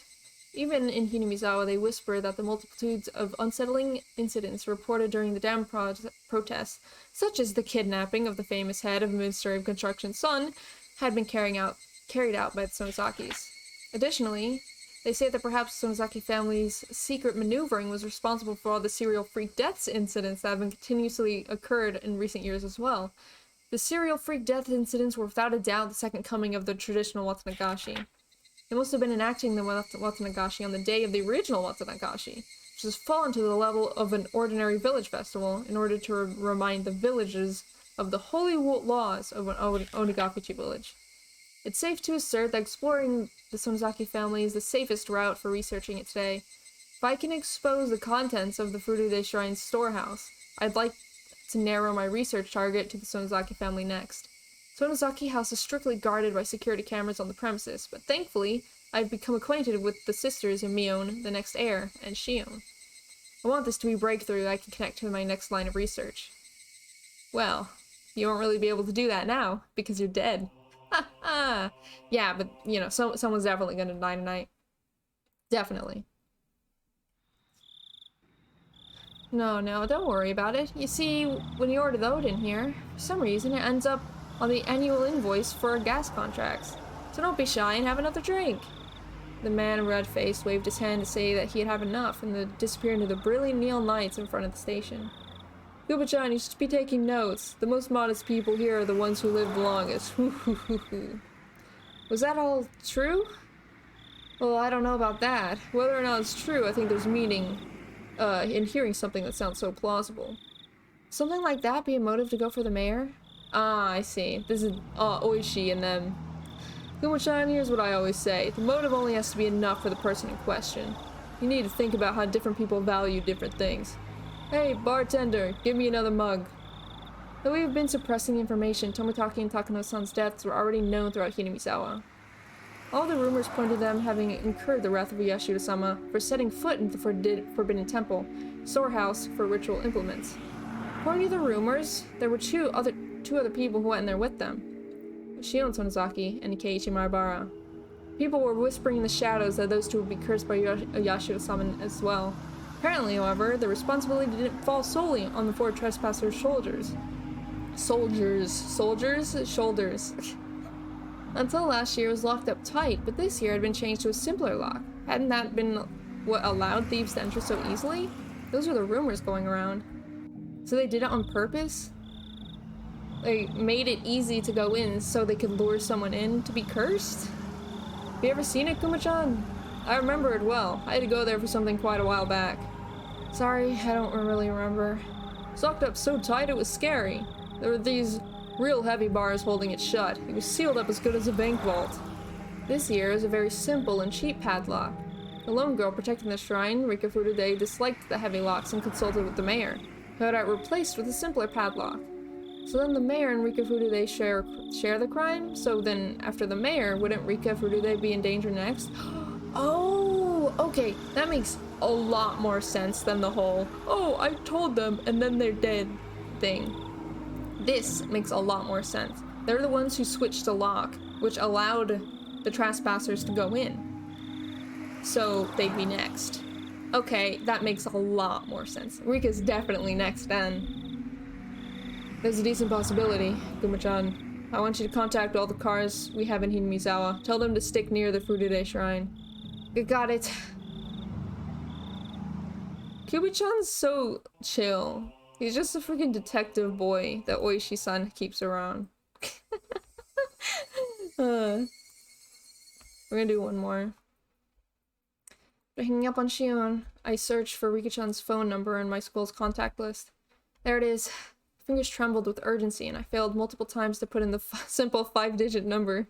How many times can you fail to put in a 5-digit number? Jesus. Keiichi, are you calling? Oh, Keiichi, are you calling someone at this hour? It's late, and it's being rude to the other person. That doesn't matter right now. Oh, I shouted angrily at my mother. That doesn't matter right now, Mom. Jeez. Listening to the dial tone. Pick up, come on, pick up. The time was 11 p.m. Certainly wasn't early. It was essentially the middle of the night. Rika-chan already gone to bed? Her phone would be ringing constantly though, so wouldn't she get back up for me? Rika-chan didn't pick up. She didn't pick up. She didn't pick up! Maybe she just happened to miss it. Maybe her bed was just too far away from the phone? The sound of a phone ringing gets clearer and clearer the longer you go on sleeping. Then, the bathroom? Yeah, she must be taking a bath. If that was the case, then even if she heard the phone, she wouldn't be able to pick up. It was a little late to be taking a bath, but it was possible. She normally took baths before going to bed. I'll wait 30 minutes and then try calling again. Oh, come on, Rika. Even if I was thinking that, I called her house over and over again. I kept calling over and over again and again. I kept on calling her, but she didn't pick up even once. I think I kept trying for about 30 minutes, yet she wasn't picking up. God. Were my phone calls so persistent that she had gotten scared of picking up the Yeah, she's like, what's going on with Keiji? He just keeps calling me, he's obsessed. Oh my god. Dude, I doubt Rico has her own phone. No, it's all home phones. It's all home phones. No, that couldn't possibly be it. There's no point in doing this any longer. The best thing to do would be go over there in person. Where was Rika-chan's house, though? Shit, I've never even asked her where she lived. Residence was written there in the contact list, but it was an address with mostly numbers, so I couldn't tell where it was just by reading it. Is there a map or something in here? Rika Furude. Last name was Furude. It's a bit of an odd last name, so it might be easy to find. Thinking that, I rummaged through the drawer in the phone book. Only could find things like takeout menus and phone numbers for public establishments. Shit. Tore one thing after another out of the drawer, but didn't come up with any clues as to where Rika-chan's house was. Calm down, Keiji Maibara. If you don't know, then just ask. Ask someone who does know. That's it. Rena's gotta know. I looked up Rena's phone number on the contact list. Rena Ryugu. There she was. Dude, she probably... I wonder if she's even awake at this hour. I don't think she would be. She is! Oh, God bless! Oh my god. Hello? This is Ryugu. It was the voice of a grumping sounding man. Oh. Hello, this is Ryugu. Must have been Rena's father. I'm calling in the middle of the night. I need to be polite. I'm sorry for calling so late at night. This is Maibara. Is there any chance Rena-san is around? Reina's taking a bath. Oh, she's done? Reina, there's a friend of yours on the phone. Oh, right. Reina Ryugu was her real name, wasn't it? Gotten so used to calling her Rena that hearing her real name caught me a little off guard. Hello? This is Rena. It's me, Keiichi. Sorry for calling so late. Huh? Keiji-kun? What do you need at a time like this? Well, actually, I wanted to know where Rika-chan's house is.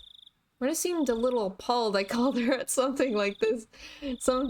I call her for something like that at this hour. However, she spoke the next word seriously, as if she'd caught on to how urgent my need was. Okay, sure. You know the assembly hall on the grounds of the Furude Shrine? There's a 2-story shack used for storage behind it. That's where she lives. Couldn't immediately visualize the place, but as long as I knew she lived on shrine grounds, I just have to take a look around. Got it. Thanks. Sorry again for calling so late. Apologize to your dad for me too, would you? Okay, but Keiji-kun, why do you want to know where Rika-chan lives? Rena asked in an unusually sharp way, halting me before I could hang up the phone. I hesitated for a moment whether to tell her. He was killed because I told him. Keiji-kun, if you're still listening, could you answer me? Why are you asking where Rika-chan lives at a time like this? Rika affected her usual tone, but beneath her words lay a certain tension, like she intrusively sensed something was going on. What will you do, Keiichi? If it's Rena, can I tell her? He was killed because he found out! I revealed everything, so he was killed. I'm wanting to know where an 8-year-old lives. Shut up. It's important, okay? It's important. Keiji-kun, Rena's being serious. Please answer me. Rena asked me once again in a tone so forceful I couldn't imagine her using it normally. Keiji-kun, Rena is being serious. I was taken aback by her vigor. Rena was Rika-chan's friend too. She had the right to be concerned about Rika-chan's disappearing. If I told Rena, then even for a moment I could drive away my horrifying fears. Rena, well, can't exactly tell you why, but... Yes? Rena's tone was seriousness itself. Just from that tone, I could feel her saying, no matter what you say, Keiji-kun, I'll believe you. That subtle sense of security gave me the courage to reveal the truth. I have a feeling that Rika-chan is in danger. You mean like a premonition? Or do you have some reason to believe she's in danger? I didn't have the time to go back and forth with Rena about this. Still, I think listening to her calm voice soothed my pointless impatience. I don't have much reason, but yet I still hesitated. I had told Rika-chan that we had snuck into the ritual storehouse. The mayor, to whom Shion had confessed before that, had already disappeared. So it was possible that Rika-chan also... I don't know how to explain it to Rena. While I was tongue-tied, Rena spoke up. Sorry for asking so weird. I thought about it, and it isn't like you need to be sure. Rena laughed a little, seeming to be absent-minded. I wasn't exactly in the mood to laugh, so this time I was dumbfounded. Rena continued in a cheerful, yet still purposeful voice. Worried about a friend. I don't think you need reason to go and check up on them. Even if Rika-chan was asleep and you ended up waking her, if that's why you did it, then none of us would get mad. Rena, thank you. Okay then, Keiichi-kun, just one thing. You called Rika-chan's house, right? Then you just couldn't get through, so that's why you asked me where her house is?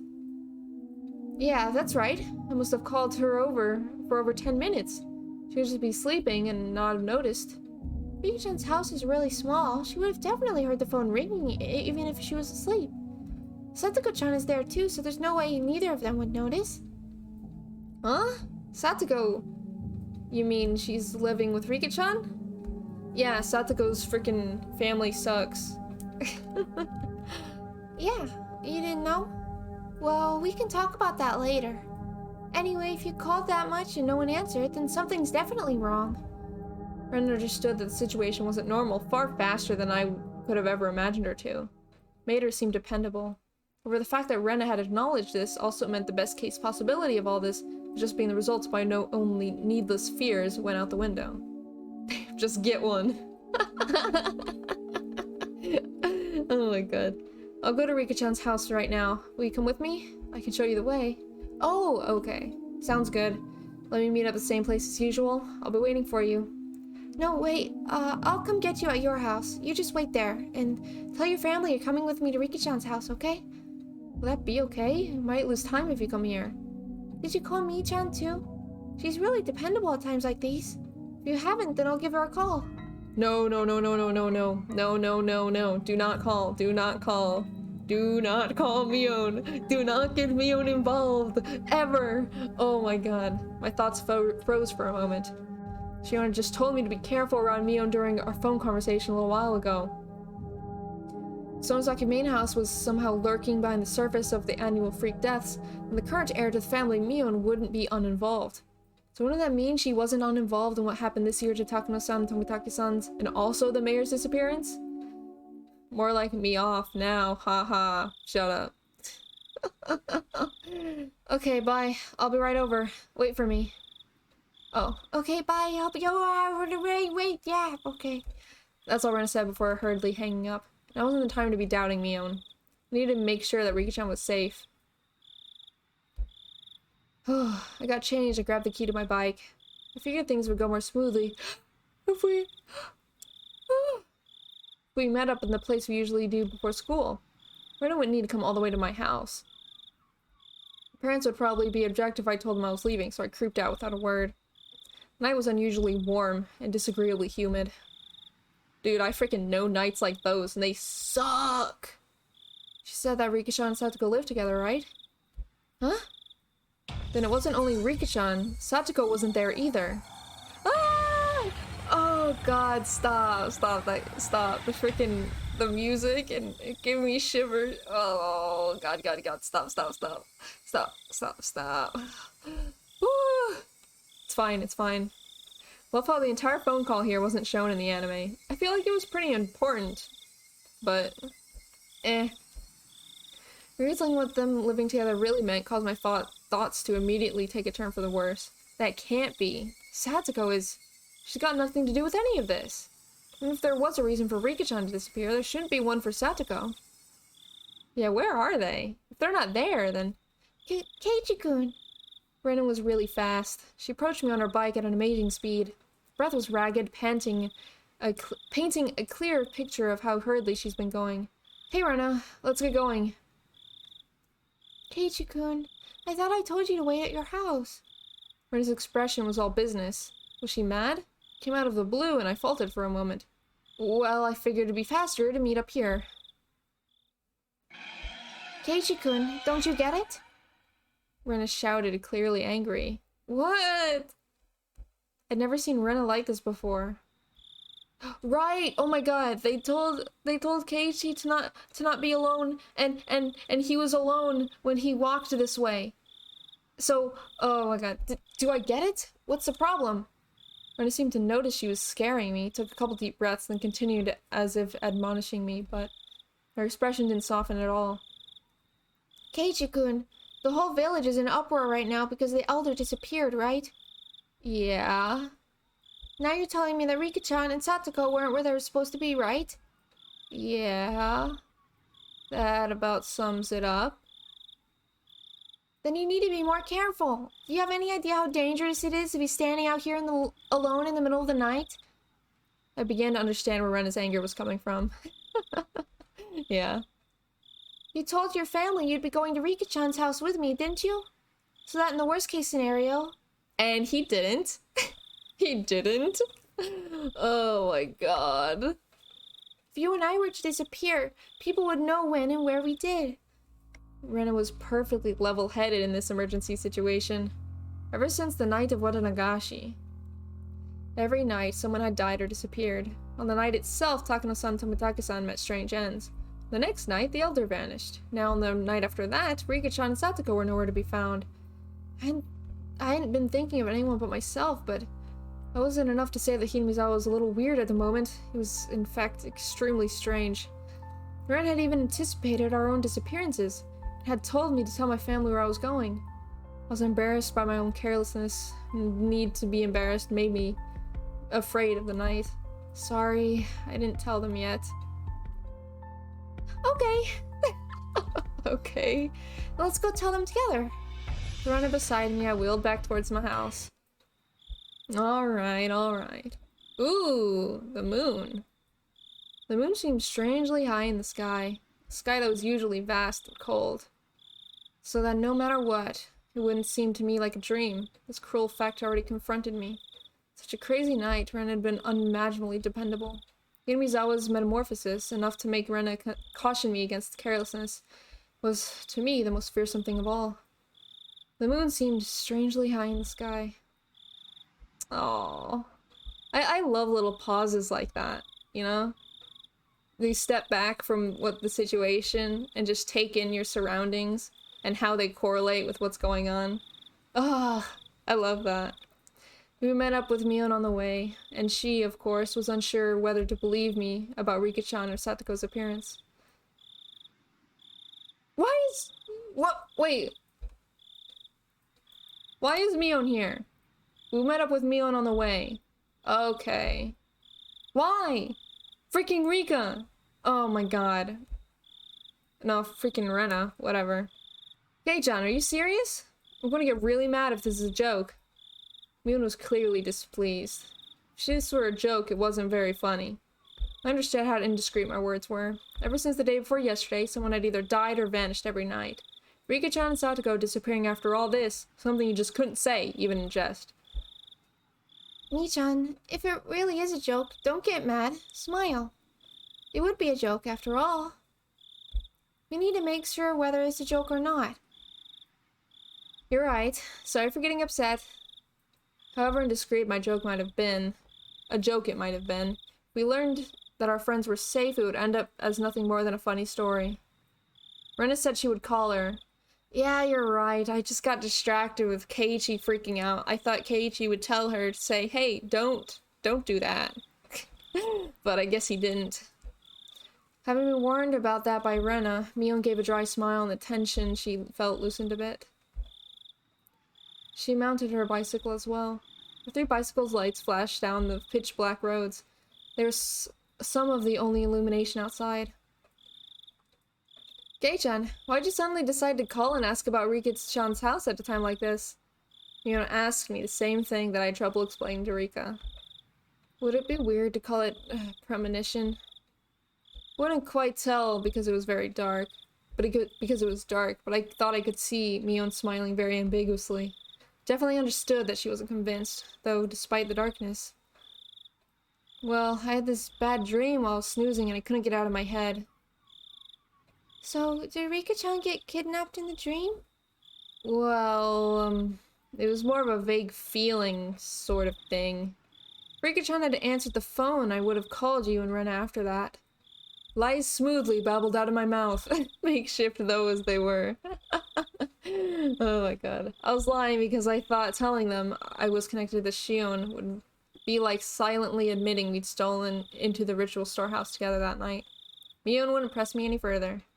I don't know whether that convinced her, or maybe she figured that making sure Rika-chan and Satoko were safe would be faster than making an issue out of it. Felt relieved, immediately, a little guilty. Mion hadn't really been acting any differently these past few days, but I'm still trying to distance myself from her for some reason. Oh, heck, my freaking Capri Sun. God. That's the second time.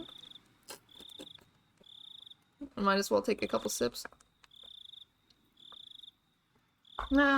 Alright. It was only because of what I heard from Shion and Oishi-san that she was the successor to some kind of super extravagant gang family. No. I was just trying to force myself to forget. Don't do that, Keiichi Maebara. Wasn't it Mion was the first to ask about the night of Watanagashi? Such a harsh tone at that. Not the sun! The Capri Sun. What does Capri even stand for? Capricorn? I don't know. Have I already forgotten the terror I felt? That time, Mion looked like someone different from the Mion I knew. When I think about that Mion, then Shion and Oishi-san's description of Mion made a tiny bit more sense. It's it, isn't it? If it wasn't for how she acted that day, then I wouldn't be feeling this way towards her now. What on earth was going on with her back then? I was conveniently thinking only of everything she had done after that, while disregarding the very first thing, the thing I should have been looking at the most, wasn't I? Mion was pedaling her bicycle in front of me, her long hair fluttering in the wind. For how long I looked at her back, it never gave me answers to any of my questions. We went all the way to the stone steps leading up to the shrine grounds. Of course we weren't going to haul our bikes up there, so we parked them beside the staircase and said, Capri Sun for the sun god. Yeah. So this is the Furude Shrine. Everybody comes up and goes as they please. As if it were a park, but the place is actually a grand estate owned by the Furude family. So the entire shrine is a private property. It's named after an Italian island. Oh, I actually know what that is then. I think I learned about it in Latin class. I could be wrong though.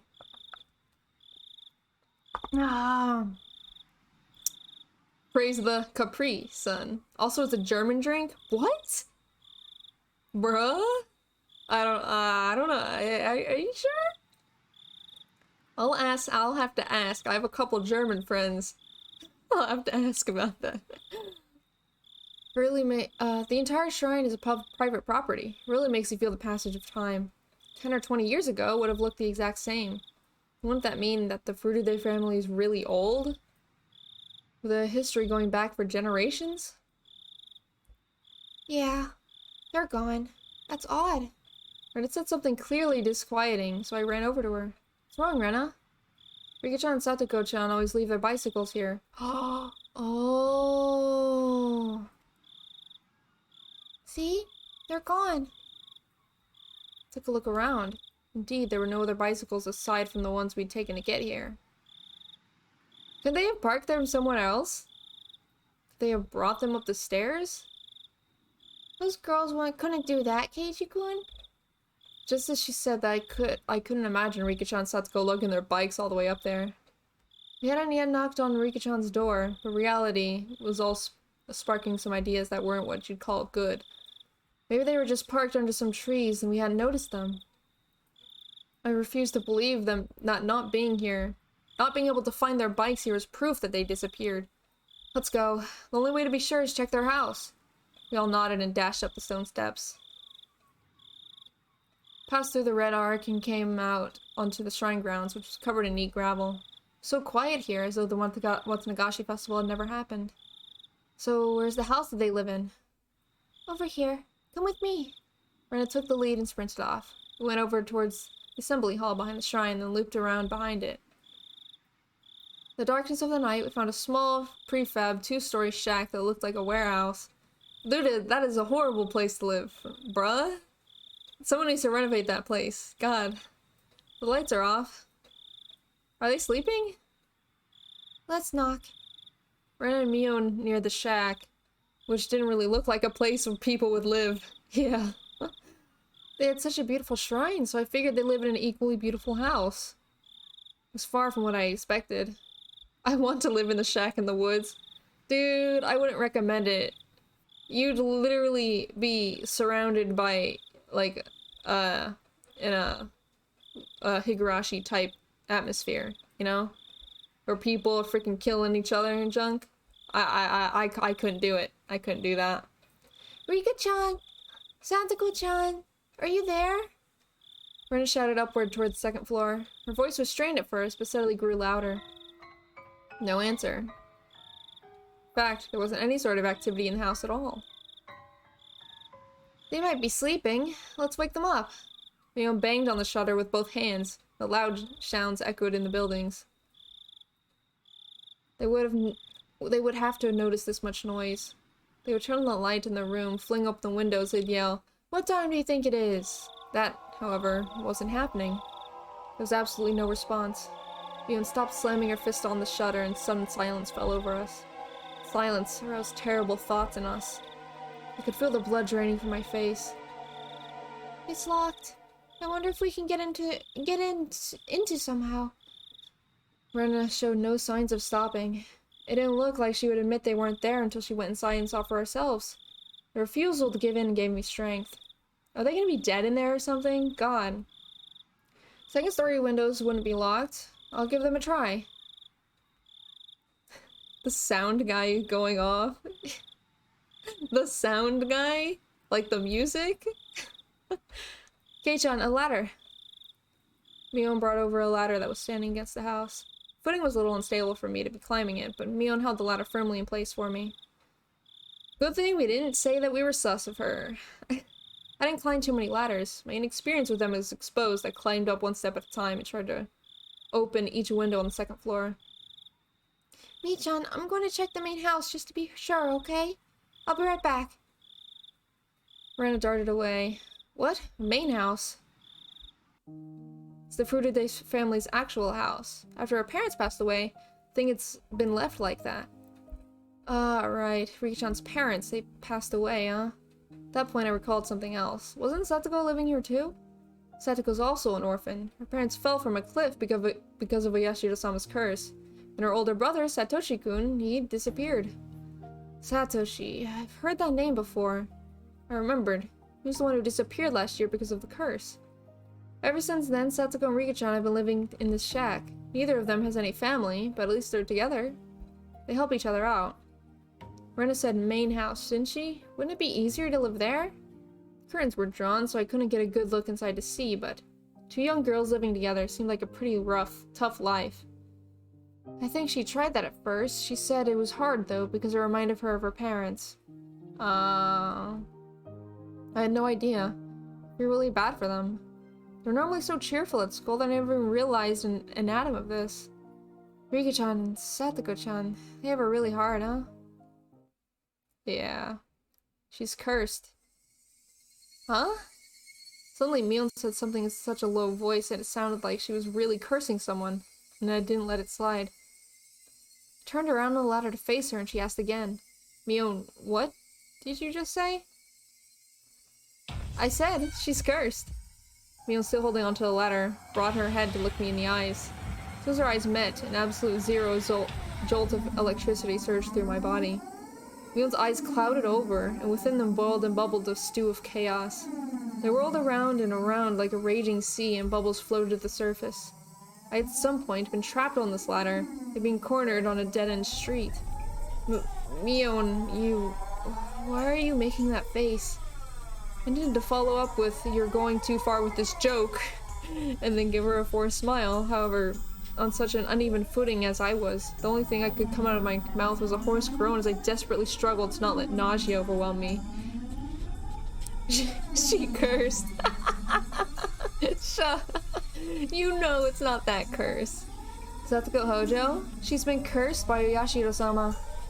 Mion answers with a response to something I never asked, as if replying to somebody else's question. The only people who fell from the park observation platform were her parents. Only her parents, who treated her like dirt, died that day. She was the only one to survive. Then she went to live with her aunt, who treated her cruelly. And the aunt was killed on the night of Watanagashi by some deviant who beat her to death so violently her brains went everywhere, and her head was an entirely different shape by the end of it. Jesus, Mion, chill. My god. Then Satoshi-kun, who always protected her, he suddenly disappeared on her birthday. Someone made him disappear, even though he wasn't abusing her. The police judged him to have run away from home, but Satoshi-kun wasn't the kind of person who would do that. He was always earnest. He would never ask for anyone's help. He would always drag himself through everything with hard work alone. He worked so hard he nearly ground his bones into dust, all for his one and only little sister, and yet someone made him disappear. She was the only thing he lived for, and yet someone made him disappear. Poor Satoshi-kun. He was never rewarded, that Satoshi-kun. How ungrateful that child is. She is cursed. All who get near her suffer the same fate. The curse kills them, or the curse makes them disappear. She cannot have any relief. She cannot have any relief. It's probably Satoko's fault that Rika-chan disappeared too. It has to be. It has to be. It has to be. Oh my god! It has to be. Mion was mumbling words over and over that were no longer coherent. Shoulders were trembling so hard that I could feel it through the ladder. I almost lost my footing, which made me realize just how far away the ground really was. Calm down, Mion. I don't know what you're talking about. I wasn't sure if she even heard me. Mion rocked back and forth, and that rocking and that trembling had become even more violent. Yeah, she's literally broken. Help me. The ladder, it's falling. Help me. Help. Rena, save me. Just then I heard the sound of many people running towards us. Oh, hey! Over here! I nearly said help me outright. 4 or 5 adults led by Rena ran over here with flashlights. Keiichi-kun, Mi-chan, I'm sorry it took so long. I brought the key. Oh, nice one! Seems all the windows and doors are perfectly sealed. Mion! Oh my god. Dude, the manual restart was initiated by Rena. Jesus Christ. I was getting worried. When I heard Mion talking like nothing had just happened, I felt a chill run through me. Yeah, dude, me too. The person currently holding the ladder in place, it was definitely Mion. It was the real Mion Shonozaki. Then, the person muttering to themselves, a few seconds ago, who was that? The person who was mumbling about terrible things like curses, who was that? It was Mion, just shut up and accept it, Keiichi. I jumped down from the ladder as if running away before Mion turned to that person who wasn't Mion a second time.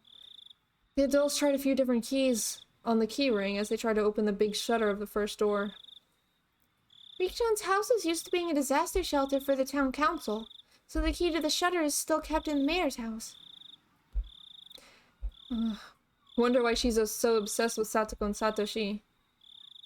I don't know.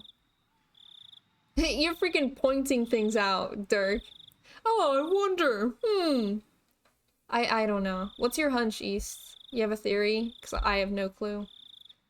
Rika-chan and Satoko's private residence now, though. Well, this is on Rika-chan's property anyway.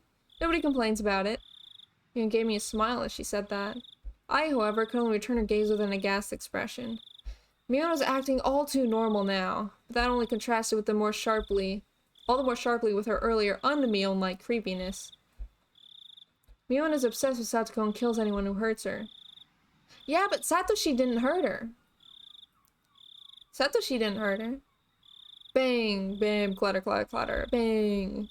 Shutter opened up for the first time in a very long while. Rena located the light switch and wasted no time going inside. I folded her in. Rika-chan, Satoko-chan, if you're here, say something.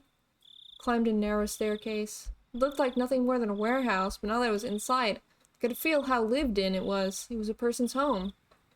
Satoshi didn't hurt her, as far as we know. Well, Mion would have said that, then. Because, like, she was going off, you know? I feel like Mion would have said that then, but... I don't know. Somehow the scent of the two of them filled the place. This was definitely where Rika-chan and Satoko lived. The first floor doubled as a town assembly warehouse, but the second floor was a space entirely for living. Just like a one-room apartment, past the kitchen was a living room taking up about 150 square feet. Dressers, cupboards, and the like were packed into the space, and in the corner was a huge pile of clothes that appeared to have just been taken out from drying outside. In the center of the living room was a fold-up table, and on it there were some containers for things like soy sauce and salad dressing. The sense of a frugal lifestyle drifted from all of it. It was strange that they weren't here in the middle of the night like this. The adults, climbing the stairs one at a time, began to make a fuss and talk amongst themselves. So? Not here? Yeah, they're not here. This is definitely weird. Villagers just been thrown into chaos yesterday because of the mayor's disappearance. Then today, even Rika-chan and Satoko had. Were they out playing somewhere together? That can't be. The bicycles weren't here, though. Where would they have gone to so late at night? Have they just not come back yet? Where did they go? The adults put forth various possibilities, and else immediately devolved into a state of confusion. I mean, she said that Satoshi didn't hurt her, but still got punished, so that's why she says Satoko is cursed. And is the reason Rika disappeared. Yeah. So she has a vendetta against Satoko for some hecking reason. Like, I don't know. Eventually, Mion settled them down. I don't want to believe it, but the mayor, Kimiyoshi, disappeared yesterday. But we can't say this is unrelated. The adult's faces paled at Mion's declaration. Mine and Rena's did as well. Let's see. They could have gone nearby for some tea or something and accidentally fallen asleep. Whoever invited them might not be able to wake them up after all, too. Let's eliminate that possibility first. Makino-san, can you look around the houses nearby the stream? Keitaro-san, go look near Ojaga Lake. Okamura-san, you? Mion probably gave directions to the villagers. Adults followed them without hesitation despite her age. We'll remain here and call up anyone we think on the phone. Okay, everyone? You have your orders. Got it. All the adults roared in reply and pounded down the stairs below. Jesus. She really is a small Yakuza boss, huh? Wow, Mi-chan. You're not only a chairperson of the school, but Hinamizawa too. No time for jokes. Hey, step aside. This old man is using the phone. Mion grinned proudly, took the receiver, and got started. Rena gave Mion a trusting look, concerning her dependability for doing all this. My feelings, though, were a little more complicated, since her leadership seemed to be affirming the Sonozaki family successor impression that Shion and Oishi-san had given me. How can you see this and think Mion is worst girl? Are we seeing the same thing? Are we seeing the same thing? Because, you know, literally, look, I don't want to offend all the Mion lovers, because I know Dirk is a Mion lover. But... Stop right there, Keiichi Maibara. None of that matters right now. The most important thing is to make sure Rika-chan and Satoko are safe. Let's see, couldn't there be a clue hinting at where they might have gone somewhere in this room? Still, though, I wouldn't know where to look anyway. If we tore the whole place apart and figured out what was different from before, we might be able to speculate, but there's nothing strange about this room, and there were no clues in sight. In the first place, I'd never even been here before. There's no way for me to know what was different if I didn't know where the room usually looked. Hey, don't give up, Keiichi Maibara. Stop thinking and start looking for something. In search of something, I tried pulling open the dresser drawers and open the windows. I didn't uncover anything meaningful, though. Rena, also unable to stand around doing nothing, was looking around the room like I was. Rena, I don't think you'll be able to find Rika-chan by opening the refrigerator or the cabinet underneath the sink. Mion has literally done nothing wrong in all of Higurashi. No. I think you're wrong there. I think you're wrong, but, you know. Just like Griffith. A wonderful comparison you make there, East. A wonderful, wonderful comparison.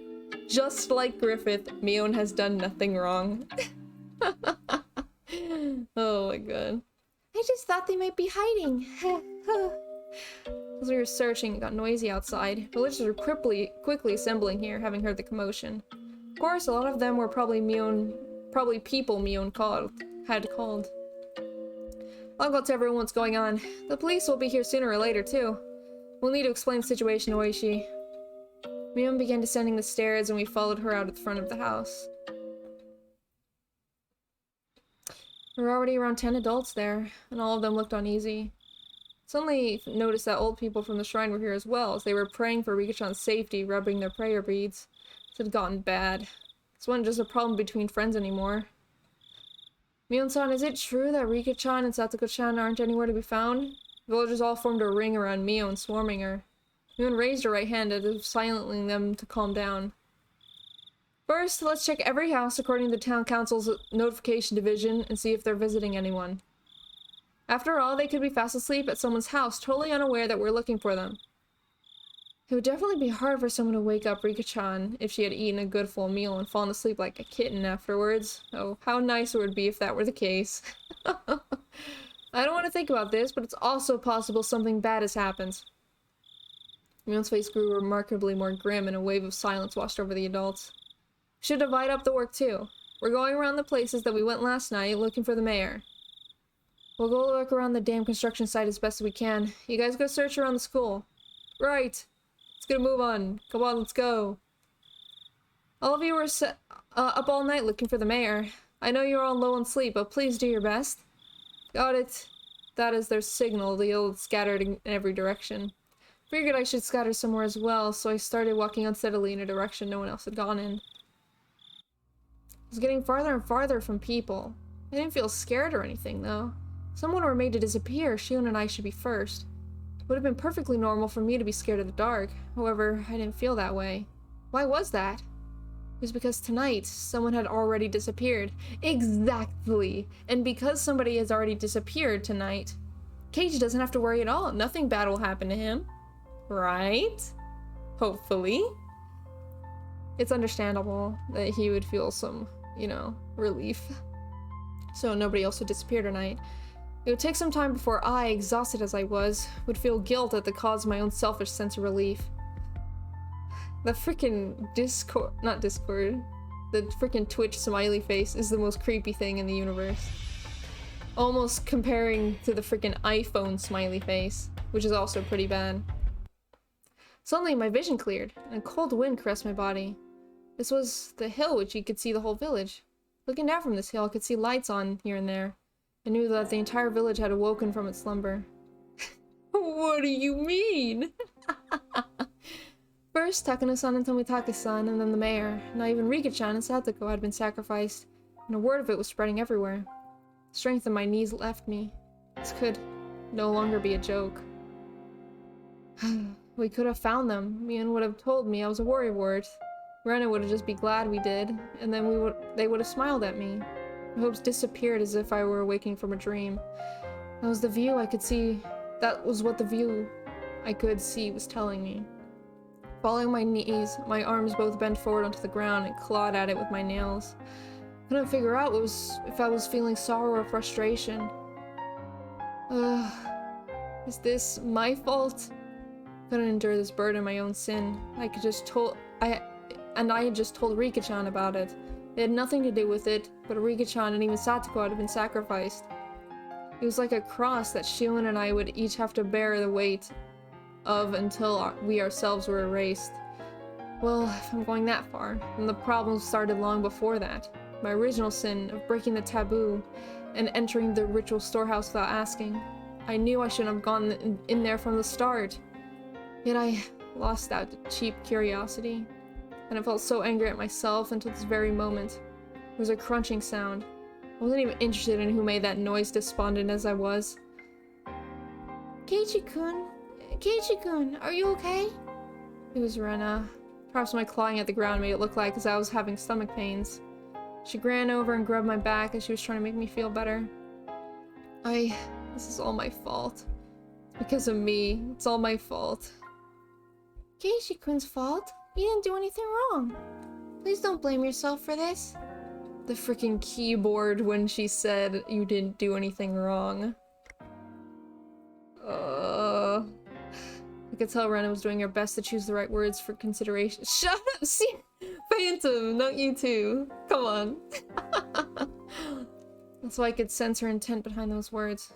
Keiichi-kun, you know why Rika-chan and Satoko-chan disappeared, don't you? That's what she really meant to say. Because it was an emergency, Rena ignored the reason why I wanted to make sure Rika-chan was safe, but now that we'd actually confirmed her disappearance, it was only natural Rena would start to wonder about why. However, with the situation having gone this far, I couldn't possibly tell her now. I didn't want to admit that Rika-chan and Satoko had disappeared, but I couldn't let Rena disappear either. Keiichi-kun, if you stay out here in the wind, you'll catch a cold. Rena sat down, bringing her eyes level with mine. They told us that children should go back home to sleep. Rena showed me her watch as she said that. It was long past 1 in the morning.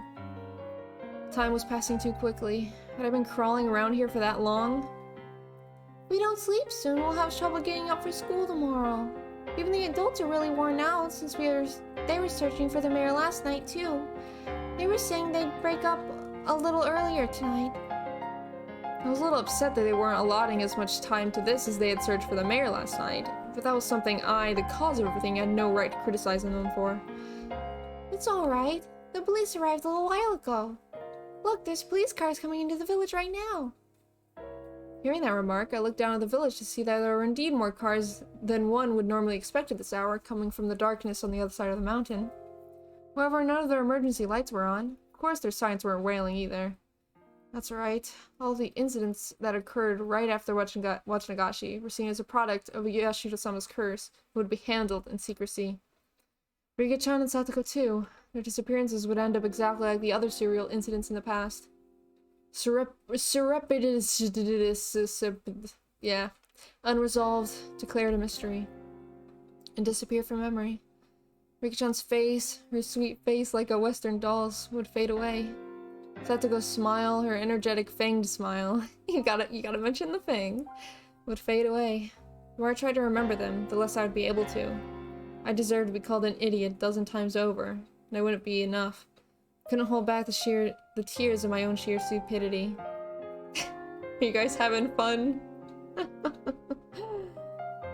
I don't know what you're blaming yourself for, Keiichi-kun, but you should stop. I wasn't about to deny it. I couldn't. Even so, I couldn't affirm it either. I wanted to at least keep Rena out of this. If she found out, she would become involved. Please, Rena, can you just leave me alone? Even if I went home, I wouldn't be able to sleep. If I couldn't get sleep, then I'd at least want to search for Rika-chan and Satoko until I collapsed. The entire village was looking, yet they still haven't been found. I don't think I'd be able to find them if I went looking alone at this point. Still, I had to do it. They disappeared because of me. I couldn't possibly go to sleep while other people are out here there searching. I had said that to myself in self-deprecation, but I soon realized Rena was silently trying to find the meaning in my mumblings. I realized I'd misspoke. Is Keiichi-kun's fault? Why do you think that? Why? That can't be. Keiji-kun, you're not at fault. I was happy that Rena said these things to me. But she only did so because she didn't know the truth. She knew everything that had been caused by my breaking taboo on the night of Watanagashi, then even Rena would curse my existence. However, I can't even allow for those curses. That would mean confessing my own crimes to Rena. If I spilled even one word of having snuck into the ritual storehouse on the night of Watanagashi, then even Rena could disappear tomorrow night. The gentle, spirited, always joking, always hollowing. At a time like this, the most dependable person in the world, Rena might disappear. I don't want that. Anything but that. This time I need to bear my own cross, alone. Keiichi-kun, I know that you always have your friends in your heart. I can really understand the feeling that you want to kick yourself. Rena knows, though it's not that it's not Keiichi-kun's fault. You didn't do anything wrong, Keiichi-kun. I know that. Rena, stop. I know you're trying to help, but... You know that? Shivering in my veins rushed back up my back and replaced the sorrow in my heart with fear.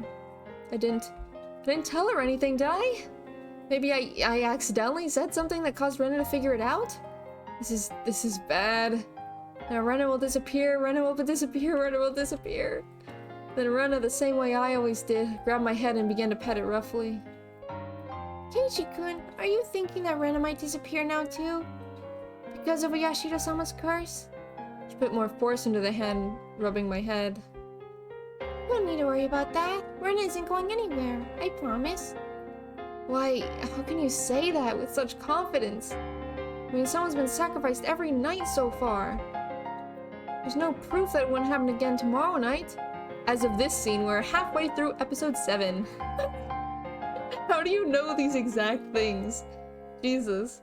That means we have 1 more episode and a half to go, right? There's even less proof, after all, that the sacrifice wouldn't be Rena. I don't care who you are. Just please, if you're going to erase someone, erase me first. Please stop cruelly getting rid of people that we're close to, like the mayor for Shion and Rika-chan and Satoko for me. Shion's hysterical shouting came back to mind. Must be planning to kill us last of all. They're not killing the first people coming to mind. They start by killing those we're close to. And then, after they've caused us so much pain, they'll kill us.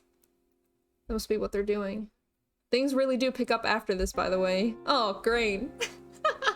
That's wonderful to know. My voice is starting to get, you know? So I don't know if I could, go on to where the things start picking up, but we'll have that to look forward to next time. Unless this ends really crazy, this section. If this section ends crazy, then I'm gonna have to probably continue. As horrible as it might be for my voice, I'll do it. Rena, please don't disappear. Please don't. As long as I'm still here. I can no longer conceal the sobs welling up within me. Come on, Keiichi-kun, crying doesn't suit you. Let's go back with the others. The housewives are cooking some miso soup for us. I may or may not be comparing the anime and VN by having the show pulled up. Oh my god, Dirk. You're insane. Oh my god. It will warm you up and calm you down. Rena prompted me to stand. I didn't have enough energy to oppose her, so I stood as she urged me to. We returned to the shrine grounds to find several gas stoves there with miso soup in big pots. Many villagers there sipped at the soup they were given in dead, stony silence. Their expressions were absolutely exhausted. Everyone just been running around the village until a little while ago. From the dreary looks on your faces, though, I assume they hadn't come up with anything yet. I freaking love this song. Whatever heckin' keyboard, piano music's going on right now. I freaking love that. Kei-chan, where'd you go? I was worried you disappeared too. No joking about that! Mion, you cannot joke about that right now. Sorry. Mion had out some miso soup for me, but I refused to offer. I didn't have much of an appetite. Mi-chan, how is it? Did you find any clues? And took a sip of her miso soup, and her expression frank. None at all. School ended and they went home. Then the 2 of them went somewhere on their bicycles. Moreover, no one saw them riding their bikes, so... When it gets dark in Hinmizawa, people will quickly vanish from the streets. Aside from adults hurrying back home from town in cars or on bicycles, it was normal to see absolutely nobody walking around outside. Wasn't it all strange to see nobody had seen Rika-chan or Satoko riding their bikes? It was the same last night with the mayor. There's no hope. Thanks, Mion! What is with that? Mion's apathetic tone pricked my nerves. Me too. But that anger subsided quickly. She had been doing all sorts of things to try and find Rika-chan until a second ago.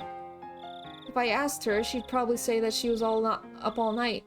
Last night too, looking for the mayor, wouldn't she? She must have been far more fatigued than I was. Besides, what about me? I had spent the time hunched over in indecision, all alone. I had no right to say anything about Mion. Kei-chan, I know it's hard, but let's turn in for the night. We just decided we should break up the search for now. Drink this and let's call it quits. Is this the end? Oh no, of course not. Once it's bright out again, we'll do a thorough search with the police's help. They could have gone to Okinomiya too. People are even saying we should go through all the Shishibone City investigating whether there are any witnesses. Both the girls and the mayor. Anyway, what happened, Kei-chan? What? What? Don't look at me like that. What? Where'd you go off to? You vanished all of a sudden. I was really worried.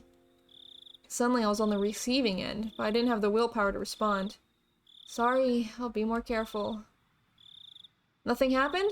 There wasn't anyone suspicious spying on you or stalking you? Nothing like that? Mion demanded with a serious expression. I was being criticized for how inconsiderate I had been. You weren't inconsiderate, you were freaking going off on your own and vibing by yourself, trying to freaking internalize everything that's been going on. That's nothing on you. Mion's just freaking being stupid. You know?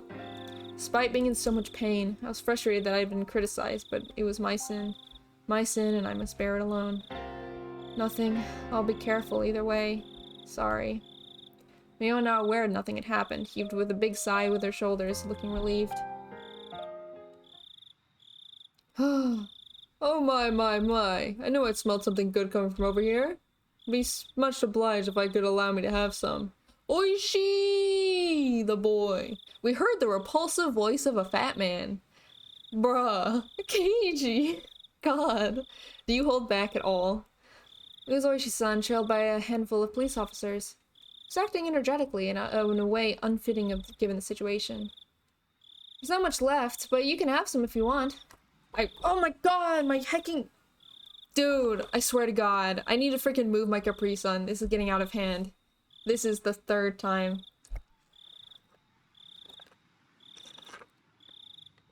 Bruh. Mion didn't like Oishi-san very much. Yeah. Oh wait. Her whole attitude, though, didn't seem to bother Oishi-san in the slightest. It was like splashing water in a fog's face. Well now. Miso soup leftovers have a bit too much salt for my taste. Confound it. You'd think you'd learn after knocking it over. No, dude, I thought it would be okay. I thought... Yeah... Would you all like any? He recommended it to his subordinates, but everyone gave dry smiles and refused. Dumb. No! No! Oh my god, wait. Kato subbed. So, Kato, whatever you want me to draw for you, and put you on the stream in the little corner we have here. The sub corner, basically. All the boys.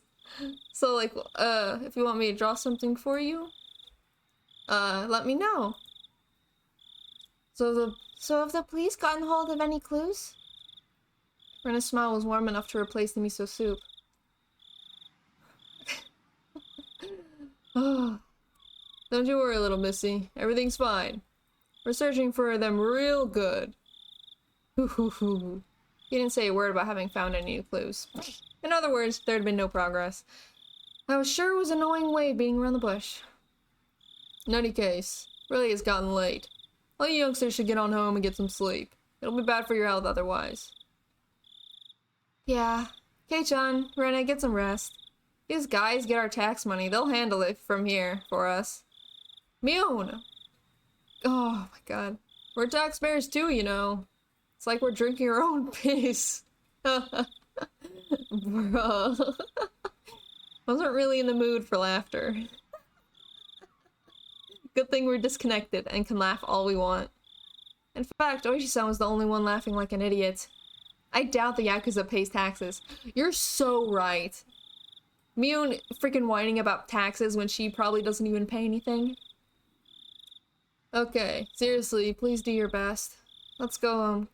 Okay, seriously, please do your best. Let's go home, Keiji-kun. It'll be hard to wake up tomorrow if we don't. Yeah, that's right. I can always bring you home if you need. Kuba-chan, why don't you bring the car around? No thanks. We came on our bicycles, so... No need to worry. We came in a truck. We'll just throw the bikes in the back. We've gotten pretty sleepy, we just need to ride home at this point. I didn't want to bother police like that. Rena, however, nodded. Okay, if you insist, we'd appreciate it. It's probably safer if we went back home. Safer than if we went back alone. When I thought about it carefully, I realized that Rena's idea was actually extremely rational. Which is why they're based. Bro, Yakuza are tax evaders. No, it's decided. Let's get a move on, shall we? Okay, bye. Good night. Brenna, Kei-chan. Yeah. Mi-chan, you get to bed soon too, okay? Good night. I wave my hand as well, saying goodbye. Rika-chan and Satogo still not been found. My unease, however, was suddenly being pushed away by my sleepiness. Brenna showed the police where our bicycles were, so that Oishi-san could haul them up into their truck. Prompted us to get back into the back seat. Oh heck, car background again. Let's go. I could hear the springs squeaking as I sat down onto the seat that would normally hurt my rear end, but at this point it was very soft, more than comfortable enough for me to fall asleep on. Ladies first. We'll start with the little Mrs. House. Where do you live? Thank you. My house is, well... I wonder if the truck has air conditioning. You know it does. You know it does. When his voice slowly grew distant, felt myself being sucked into the void of sleep. Oh, sleepy Kei-chan. Oh, his baby. Oh. Hello? My bar-san. Are you asleep back there? My bar-san. Hmm? When I came to, it was quiet. The car was parked. Or just someone giving me light slaps to the cheek. Didn't feel good at all, so I woke up immediately. Sorry, I just fell asleep. Something was being held right under my nose. A clump of metal? It was a can of coffee. Look warm by now, but coffee au late? Au lat. It's good even at room temperature. Oh, thanks. I mechanically took the can and open the pull top. Feeling of warm, sweet liquid going down my throat awakened my sleepy mind. My drowsiness receded. I started wanting to know why the car was stopped, and why I was offered coffee. Oishi-san, who had been in the driver's seat, had at some point moved to the back. Suddenly I have a very bad feeling about this. Oh no, are you gonna interrogate me again? Oh god. And Rena's probably not here either. Why drink coffee right before you're going to sleep? Exactly. Exactly. It reminded me of the questioning yesterday at the library. It's already too late by the time I realized I'd made a mistake. Today, of all days, it didn't look like I'd be getting away. The feeling that until Oishi-san heard what he wanted to, he wouldn't be letting me go. Please don't get all formal on me. Not going to eat you or anything, my Abara-san. Oishi-san had gulped down the last of his coffee and stretched wide, showing me how relaxed he was. That, however, only served to heighten my nervousness. What do you need from me? Need? Oh, no, nothing really. You're gonna evade the question at this point? What a deeply unreadable man. Well, I don't need you for anything. I just thought that you might need something from me, my Bar-san. I don't need anything. Oh, I see. Really? Are you sure there's nothing? There's only one side door in the backseat of this truck. In other words, my only exit was blocked off by Oishi-san. Wow! He's doing this on purpose! Dude, this freaking man, super calculated. Oh my god. I couldn't get away. I could only limply hang my head and maintain my silence. Oishi-san, despite my reticence, relaxed and began smoking a cigarette. Cries of the insects outside seemed to be growing longer and longer, to an amount of time that seemed almost infinite. Here, I just wanted to make sure you had something... Here, I was sure you had something you wanted to talk to me about. Oishi-san exhaled a puff of smoke. The windows were open, but the tobacco smoke still accumulated inside the vehicle. How much did Oishi-san know? What did he know, and what did he want to hear from me? Finding out the truth made you disappear, then if I told him, would Oishi-san disappear too? I had a feeling that I didn't need to worry about that in his case. Yeah. I wonder how this ended up happening. Oishi-san addressed me in a low tone as if he was talking to himself. How this ended up happening? How the hell should I know? That was what I wanted to know. You know Jiro Tomitake and Miyotaka, right? I know you do, because I personally witnessed you with them during the festival along with Shion Sonozaki-san. Yeah. Do you know how Tomitake-san and Takano-san are doing now? Yeah. They've actually, well, passed away. They met very untimely deaths. Oji-san probably played that card in order to surprise me. However, I already knew it didn't display the extreme reaction he expected. What's this? Did you already know? Unfortunately, for this question in particular, remaining silent was equivalent to saying yes. Yeah. Oh, so then, did you already know? The reason Tomitaki-san and Takano-san were cursed like that? People are saying that apparently they went into some forbidden building. Storehouse for ritual implements. A forbidden shed sealing away Hinamizawa's blood-stained past. Where the mistake that started it all happened. You know about the rumors that say that Mayor and Rika Furude were cursed because of that too? That would mean it was mine and Shion's fault. He was right. As soon as we revealed what we did. What they call it, the ritual storehouse? They're saying it was bad luck. The lock on it had been replaced by a simpler one, which made it easier for thieves to get inside. What? This was news to me. Till last year, it apparently had these big bars and huge padlock on it. I mean, you know, ever since the priest and his wife passed away, Rika Furude had been managing the place, right? Apparently, she talked to the mayor saying she wanted to replace it with a lighter, more simple padlock because the bars were too heavy for her. I didn't know anything about the big bars he was talking about. The locks had certainly been a simple one. It was a pretty cheap one, too. It didn't really fit the impression of what the lock for a place you'd store something as important as ritual implements would look like.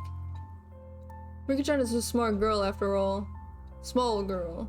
Small! The bars were heavy with rust, and they must have caused her a lot of trouble. So the mayor hired a craftsman and replaced the lock with a simple padlock she could open it with a key. So how does this mean it was bad luck? Here's what I'm saying. Thieves couldn't get in with the old tight lock. The mayor and Rika-san replaced it with a cheap lock and key on their own, so thieves broke into it. Apparently that's how it's going down. Explanation's a bit...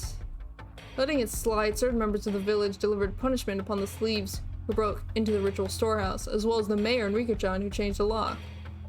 At least those are the whispers that seem to be going around. My bar-san, what do you think? What do I think? I don't really know what you mean by certain members of the village. Are you familiar with the three families? Representatives from each of them gave a short addresses at the Watanagashi festival's opening ceremony. Did you see them? I came partly through the festival, so I don't really... Three families are the three oldest families in Hinamizawa. To give actual names, Kimiyoshi family, Sonozaki family, and the Furude family. Each have quite the lineage, it seems. Long ago, it's said that everything in the village was decided by council of the three families. The Kimiyoshi family, old man Kimiyoshi, meaning the mayor's family. Sonozaki family was Mion's, and the Furude family is Rika-chan's family then. After the war, yeah. Sonozaki family quickly expanded their influence. Practically speaking, after leading the fight against the construction during the dam conflict, they jumped to the top of the hierarchy in Hinamizawa. You see, though, in accordance with the old ways, they still decide important village matters only after consulting with the three families. That's why the leaders of the three families each have their own addresses at the start of Watanagashi. In other words, the mayor, the old lady currently in charge of the Sonozaki family, and the last remaining member of the Furude family, Rika-san. I heard that the Sonozaki family is pretty high up there, so Rika-chan's family was just as old? Well, as you're aware, she has no relatives at all. In reality, the Furude family holds pretty much no influence. However, it seems that people gravitate towards Rika-san on a personal level, and I hear that many of the village's elderly have blind faith in her. It's certainly true that Rika-chan had old sort of charisma amongst the elderly. Yeah. So, what are you telling me about all this three families stuff for? Oji-san paused for emphasis, lighting another cigarette. I've explained a lot, but I suppose it's still not enough. I'm asking because I don't understand. Oji gave me a dry, meaningful grin and blew out another puff of smoke.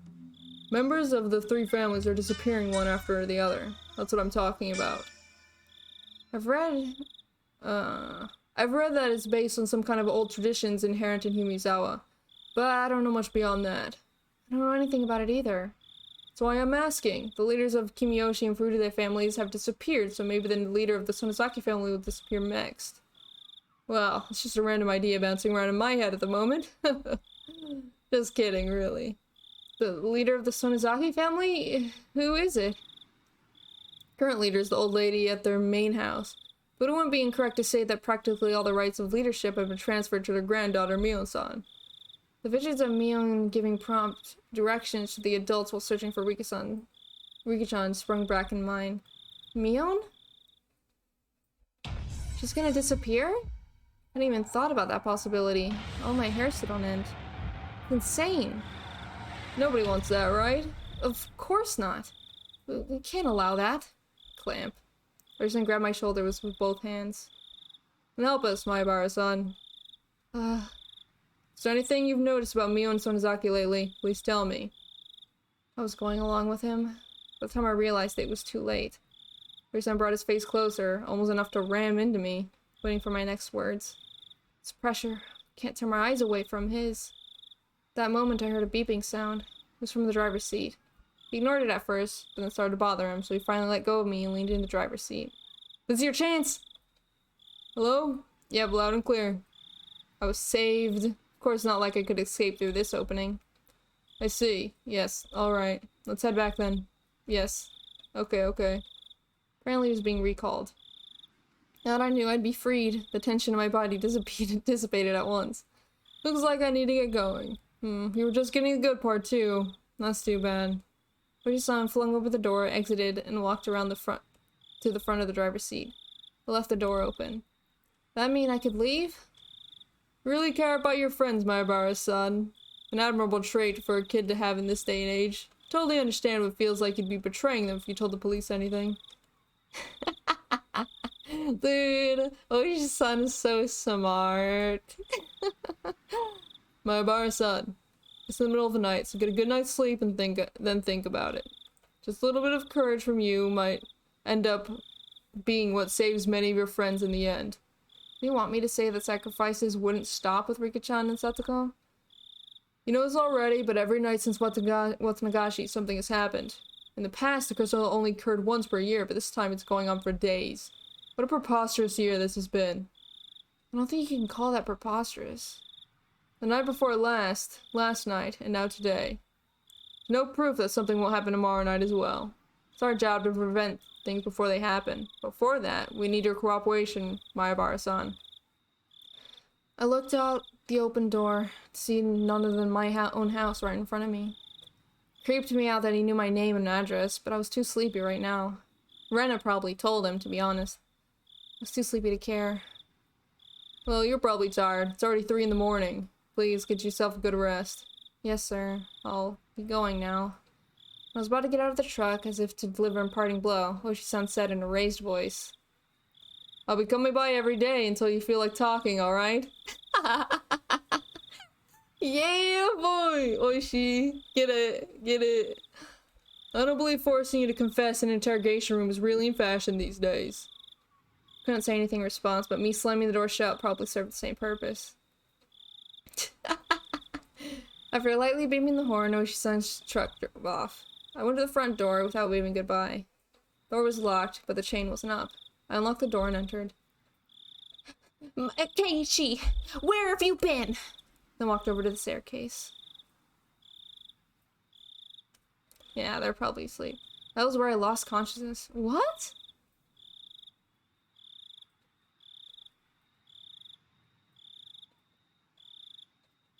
Like, I fell asleep, right? Not like bad happened, right? Oh god, there's so many tips. Holy heck. Well, as crazy as this is gonna get, I'm gonna have to stop here. Well, apparently, we only have 1 episode of the anime left, basically. So, we should be nearing the end-ish, I think. But yeah, things are picking up. What do you guys think is going on? I honestly have no clue at the moment anymore.